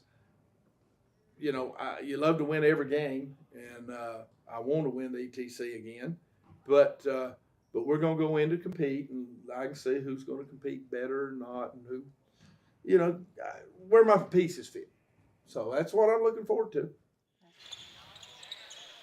The always entertaining Mike Duffy. Coach, you had a chance to sit down with him, and he was pretty reserved right there, kind of laid back. Yeah. So we are back here with you in the second half. Once again, we know that if you're watching home, had some technical difficulties going on. We think we've got all those straightened out, and so we are looking forward to a smooth ride here in the second half. Smooth so far for the Dragons, 36-17, the big lead. Big shot there from Cronic, can't get it to go. Yeah, the Dragons have played pretty much everybody on their bench today. Tell you what, Smith has got that shot down. Yeah, he'll let it rip from anywhere.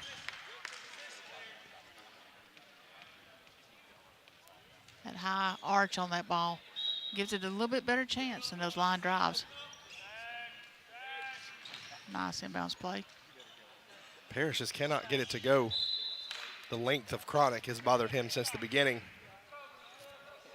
Pickens really has it all, Coach. If you look out there, they've got shooters, they've got size. Coach Duffy would probably want a little more bulk when he's got Isaiah Williams and then a whole bunch of length.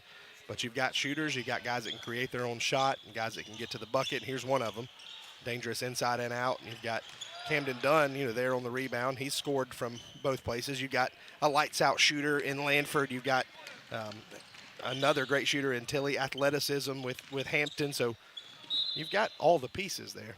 You really do. Like I say, they graduated, several last year and graduated some size, but I think that they're very balanced. Our own Aaron Abbott down there under the basket almost had to catch that basketball. Lanford and Stewart both a little cold from outside to start this second half. Oh, that's kind of just throwing it up for grabs right there. Stewart shows restraint. Normally would have shot that. Wow, the rejection from behind by Reese Paris, but he's going to get called for the foul. That'll be his first. Send Chronic to the line.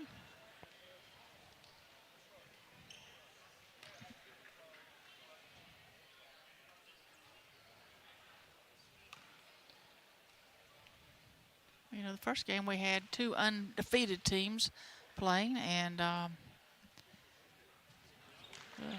Basin boys have not been as fortunate, but the Dragons are 1-0 coming into today.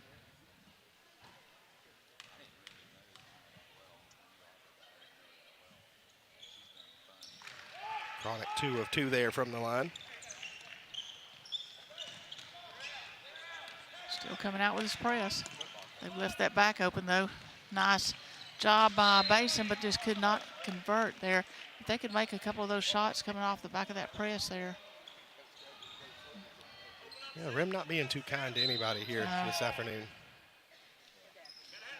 This tournament is a lot to ask. You're playing 3 out of 4 days and trying to rotate and keep fresh legs, and especially here at the beginning of the season, fatigue probably a big issue.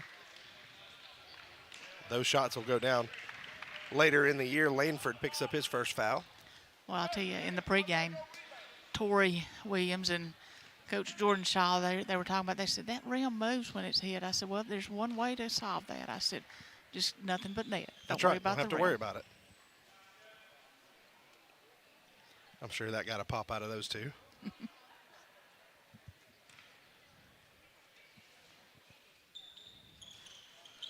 Short on the front end of that one.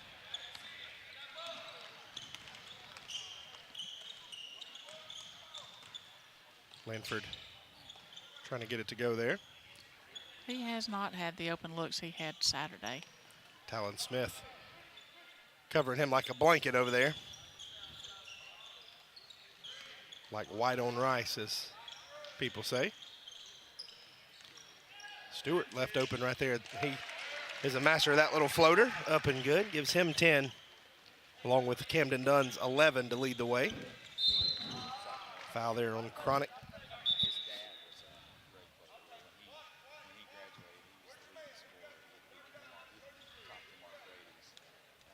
Little shove there from Big 35.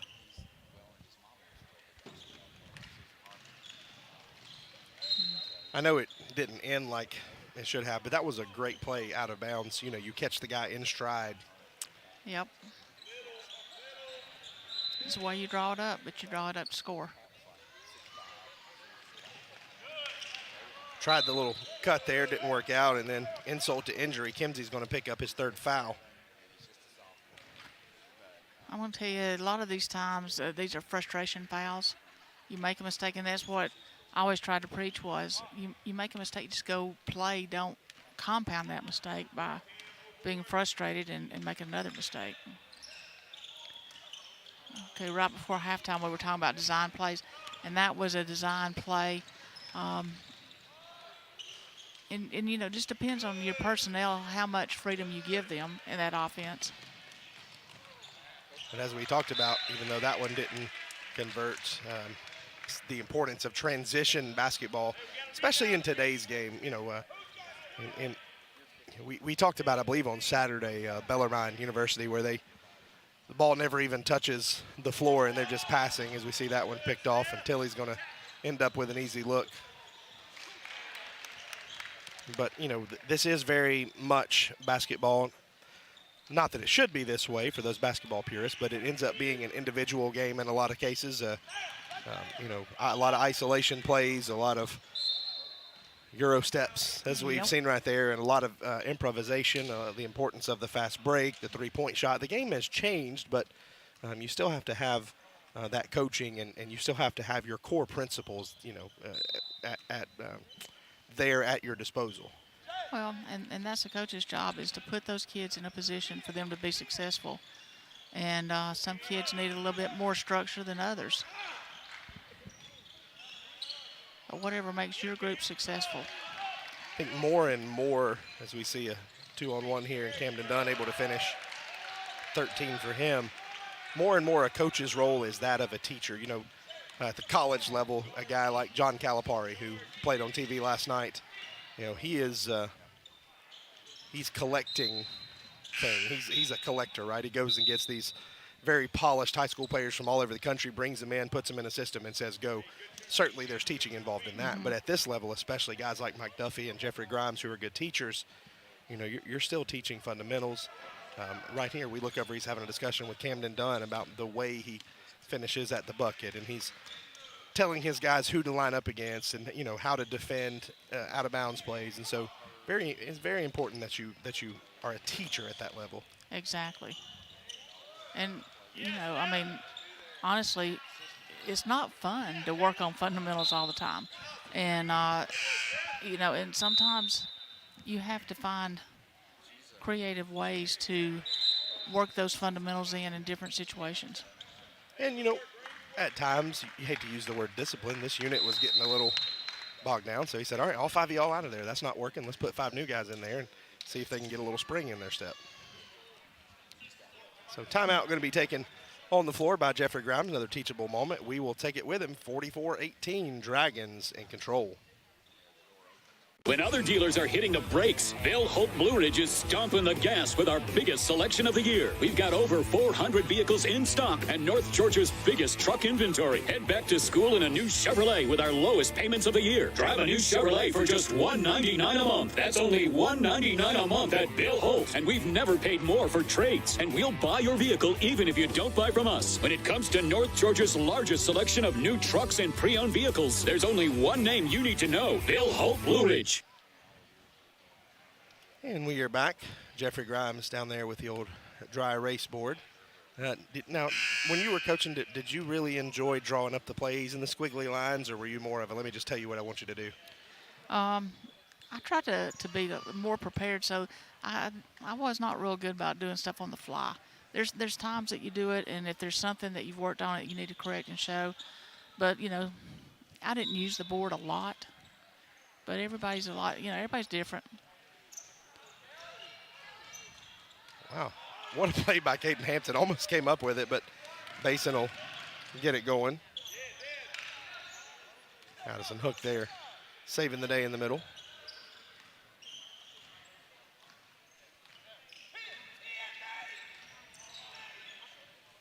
Of course, basketball season in full swing at all levels.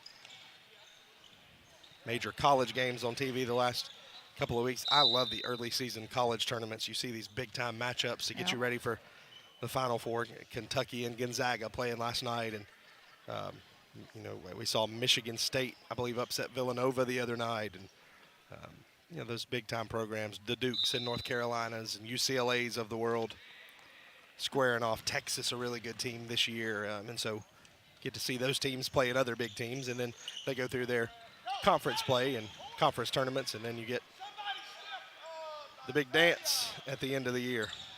Well, and the beauty of playing in college, you get to go play a lot of neat places these preseason. A lot of times, they're played in the Bahamas and Hawaii and things like that, and it's what an opportunity for kids to get to travel like that. Our own Caleb Frady is on the road with the UGA women's basketball team this week. Last year they were in Daytona. I'm not sure where they went this year.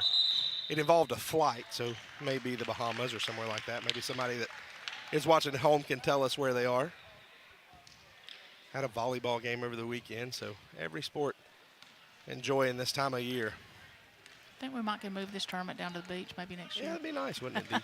The ETC Piedmont Mountainside Panama City Invitational.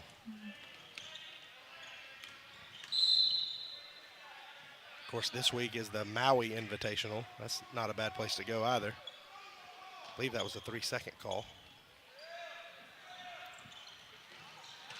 Caden Hampton all over the floor. When you watch him play football, he's got a nose for the ball there and does here as well on the basketball court.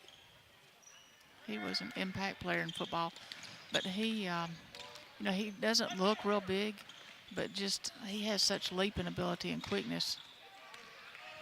Comes up with that one as well, leading the break. Loses that one. Nice little soccer move there at the end too. Kick save and a beauty.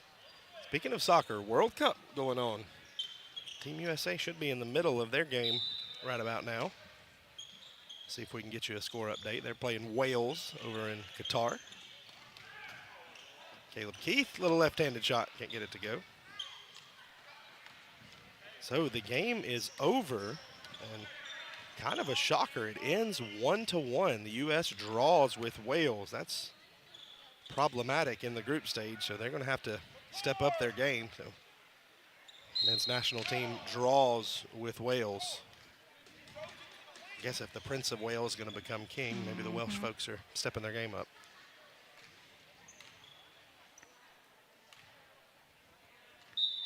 Caleb Keith, he didn't dress Saturday. Caden Hampton, neither one got to dress out Saturday due to injuries. So we've just been told the UGA ladies basketball team is in the U.S. Virgin Islands, playing Wisconsin this week in the first part of that tournament. That's not a bad trip to take. Hey, my niece is living in Wisconsin. She works for the university, and she sent me a picture this week of all the snow on the ground. I'd say that's a pretty good deal. Yeah, that's pretty good.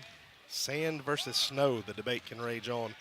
Caden Hampton over there to the left, and good job taking the charge that time. Keith tried to take it all the way. And so that's 3 quick fouls there on Caleb Keith.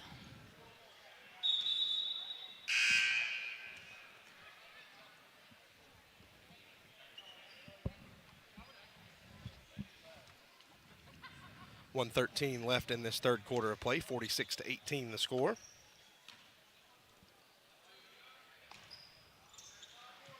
A.J. Fitchett leading the break for Copper Basin. In all kinds of trouble down there, down low. Hamby up, just cannot get those shots to go.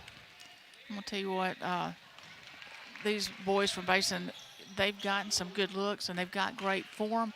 So a little bit later in the year, these shots are going to fall for them. Good Great ball pass. movement that time, yeah, absolutely. Justice Hamby ends up with the bucket, but that was all about Fitchett and leading the break. 10 points for Hamby tonight. And they work well together. They're very unselfish. Okay, here's their set offense running again. McCord Purdy, 3 won't go. Final 30 seconds of play here. Copper Basin looking for a good shot to head to the fourth quarter, 46-20. Nice little backdoor cut there. Oh, can't get it to go. Pickens will have an opportunity to take the final shot. Caden Hampton going to be fouled by Hook. He'll go to the line.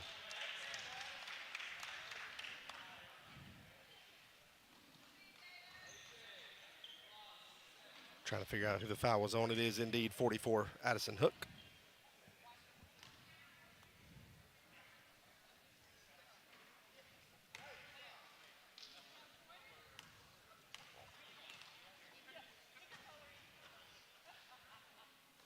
Hampton misses the first one there.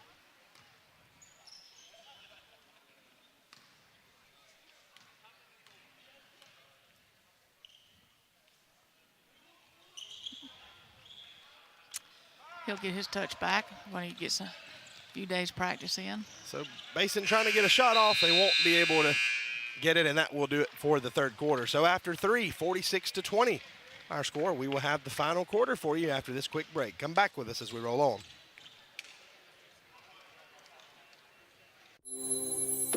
ATC knows the internet is evolving, taking new twists and turns. As we add our input, make our choices, and follow the light that connects us all.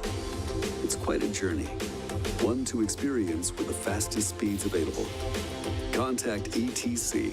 Connect to the internet speed that suits your journey, and enjoy the ride.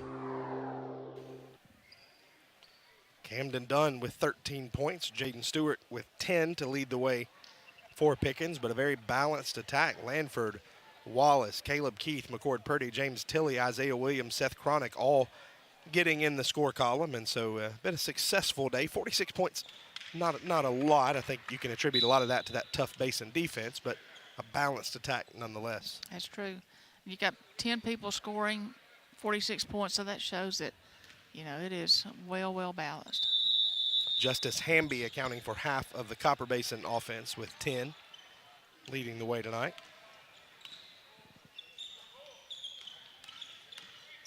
Caleb Lanford, nice look at it, up and good. He's got such a smooth shot.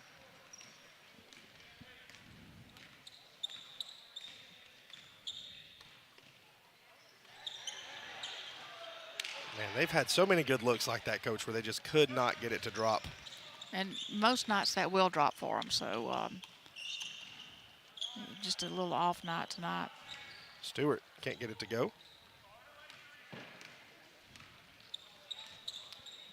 I think they're going, by the time they get into their district play, I think they will be in rhythm.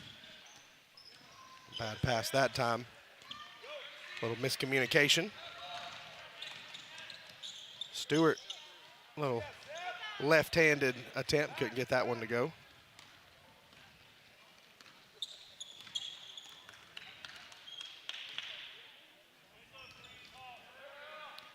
That one knocked out of bounds. Will stay with Copper Basin. Kind of a little quick trap right there on the sideline. Make sure that you stick around with us tonight. It'll be Fannin and Gilmer, the Lady Rebels and the Lady Cats, starting it off in just a few minutes. And then in the nightcap, it will be the boys, Fannin against Gilmer. Should be an entertaining game. We saw the length of Gilmer really loom large. Nice little two-handed dunk from Jackson McVeigh in that game. I'm sure there's going to be a lot more to come this year. Ryder Wofford, another one of those guys that I've been told is a prolific dunker. We haven't seen it in the game, but we'll see if we can get it maybe tonight from Wofford. Another good pass. Lanford, a prolific three-point shooter, and uh-oh, he's awake. 9 points now for Lanford.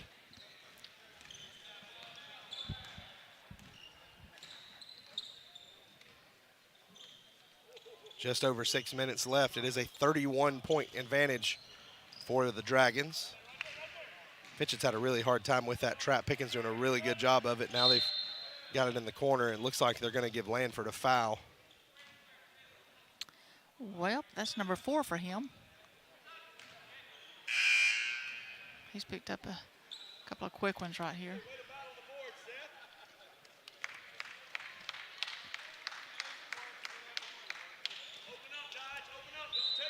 So some substitutions here. Dodge Davis into the game. Stewart takes that one away, leads the break. Camden Dunn not able to finish, but followed by Davis, not able to get it to go either, and it'll be Copper Basin going the other way. Nope, Davis comes back up with it again. Back and forth they go, Coach. And this trap, or the trap there on the sideline, the whole pressure that they brought all day has caused some problems. Reverse layup up and good by Reese Paris.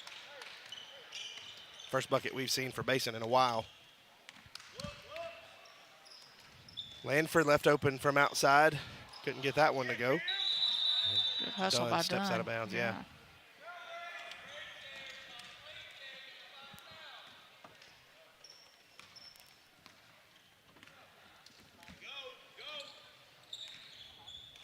51-22, the score.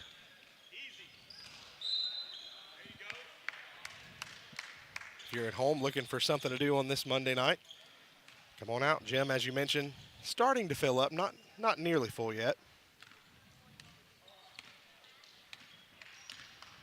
Had a good crowd Saturday. Nice pass, just the rim not being kind. The rejection there, and it'll be a foul on Stewart. I'll tell you what, there's been some, both teams have had some great looks right there on the block, right at the rim, and just cannot convert.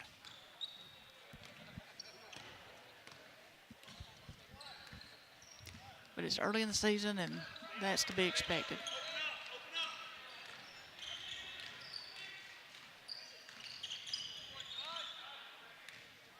Reese Paris looking for some movement there. Great backdoor cut, and that's going to be another foul on Lanford, and I believe that's going to be it, Coach. I've got him for 5. No indication thus far. Maybe we've Jamie's looking down there. misattributed one. Basin, they're the home book, official bookkeeper. So maybe around for one more foul is Caleb Lanford.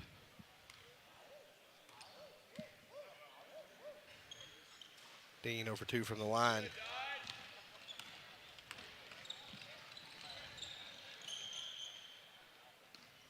Camden Dunn dribbling around looking for an opening. Lanford out to Stewart. Davis up and good. 3-point opportunity. Foul going to be called on Kate Dean, his first.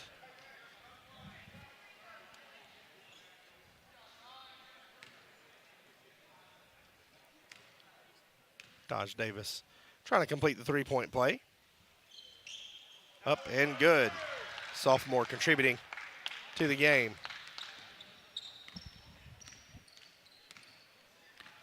And as you look at his frame, being a sophomore, he's going to grow even more. I'm not sure what they have him listed at. He's probably 6'5" or 6 as well. Good battle down low. Kimsey will head to the line to shoot 2. Camden Dunn picks up the foul.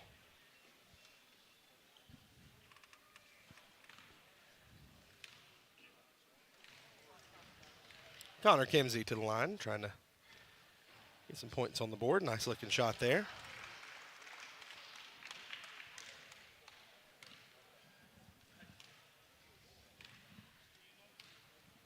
Wholesale substitutions forthcoming for Pickens as Kimsey hits both of those. McCord Purdy, Caden Hampton, Nathan Wallace, Parker Davis, and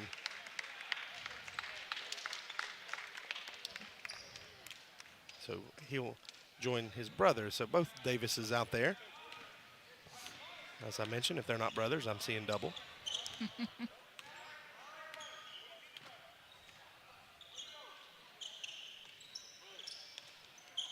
Caden Hampton getting it out to Davis from behind the arc. Can't get that one to go. Rebounded by Kimsey. He's pushing up ahead. Good job by Paris. Oh, can't get the easy layup to go. Kind of did a little double clutch right there. Yeah. Just go up strong. I think he got stuck trying to decide if he was going to dribble or just take it straight up, and then double clutched.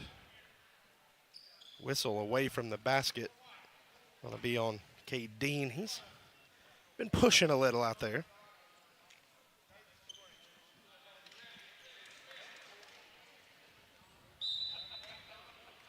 .30 lead here for the Dragons. Caden Hampton kicks it off to Davis. What a pass, what a finish.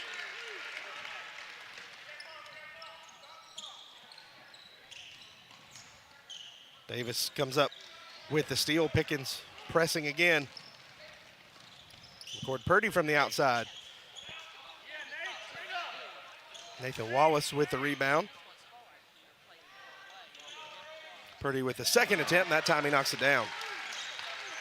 See what, Purdy is a freshman. He's got that, just looks like that natural stroke right there. And we're going to see a lot of points come from him. Future is bright for the folks in green, both for the boys and the girls. That'll be a foul down low. I believe they're going to get Parker Davis for that one.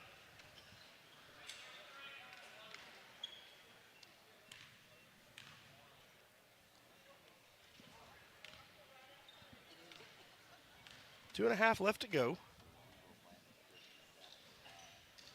Miss there from Paris.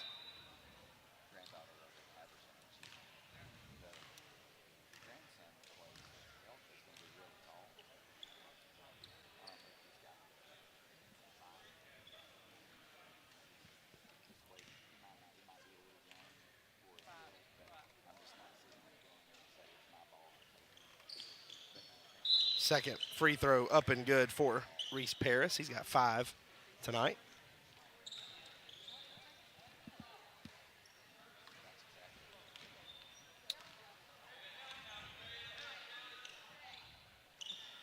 Basin defense still playing hard, working to get through these cuts and screens. Foul going to be called on the floor there. Going to be Dean again.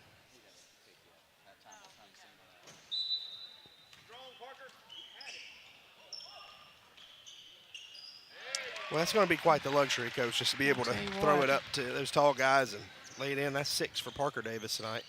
And you know, great inbounds play right there.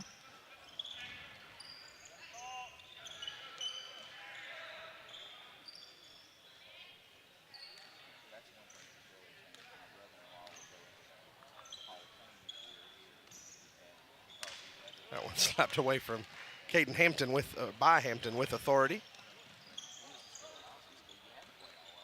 Down low to Davis over Addison Hook. Oh, that one spins out.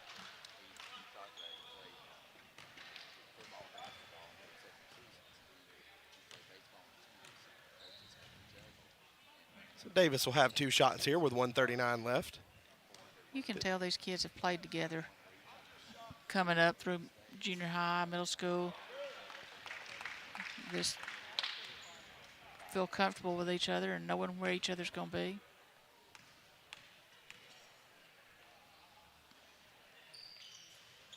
Two for 2 from the line for the sophomore post player.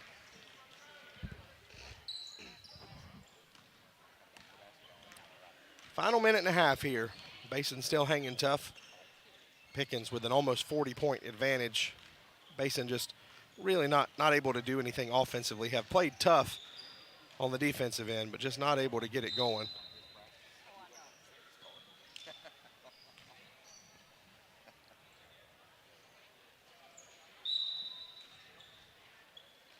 Our own Josh McClure down there running the camera under the Copper Basin basket. Nice little steal. Jerry Daves seated there next to him for All-Star Photography, taking some pictures. Everybody working hard. David Williams under the Pickens basket.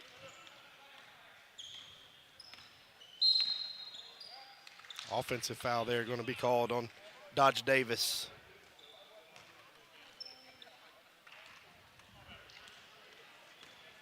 I think both coaches will go back, watch this film, see a lot of good things. They're going to see a lot of things to correct, but they're going to see a lot of good things. I mean, even though Copper Basin's only scored 25 points, they've done a lot of good things, and they've just missed a couple of shots. And just like that, I mean, the ball's just almost in and out. Tell you, Parker Davis really quickly now, he's got 10 points. One of the leading scorers now. He comes up with it, fast break for Pickens, and almost a dunk there. Got to be careful. Nathan Wallace went up hard and was fouled. I wondered if he was going to try that. Tell you what, good way to get hurt if you get caught and come down just the wrong way. Everybody else jumped up and got excited, and Coach Duffy just looked down at the ground. Please, please don't get hurt.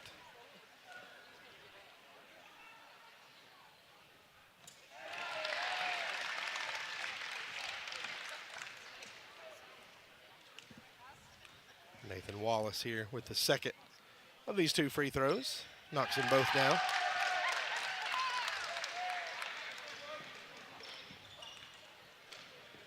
Final 30 seconds here.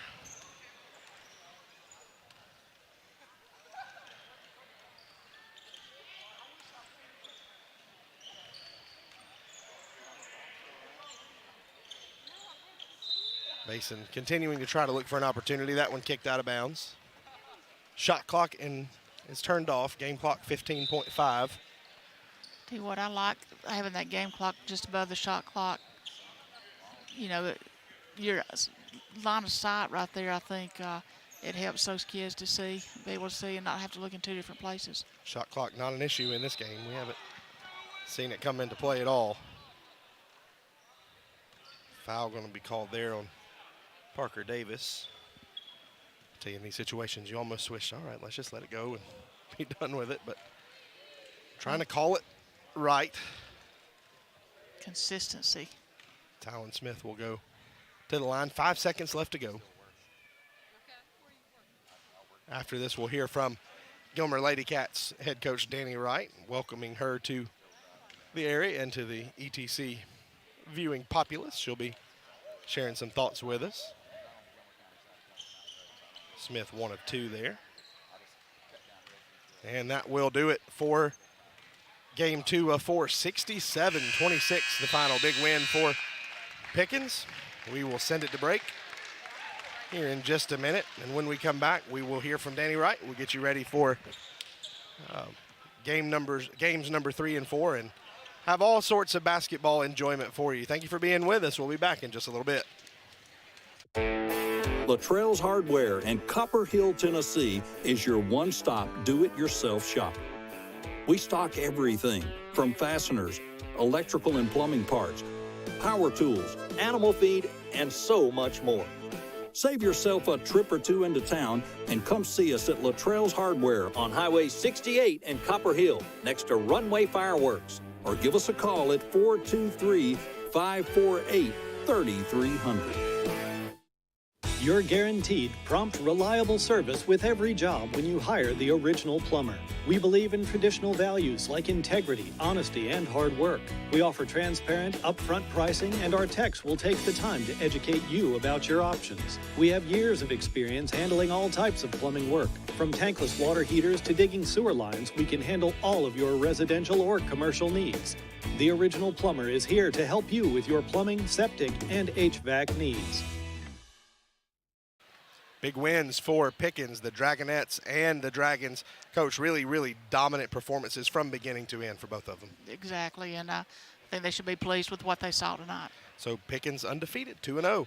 Boys and girls will be looking to win championships tomorrow. Thanks for being with us. A lot of action left tonight. This is going to do it for the first half of our program. We want to thank everybody that has been a part of this, our crew and our commentators, everybody involved, and we will take a break. And when we come back, we'll have the nightcap for you. Thanks for being with us on ETC.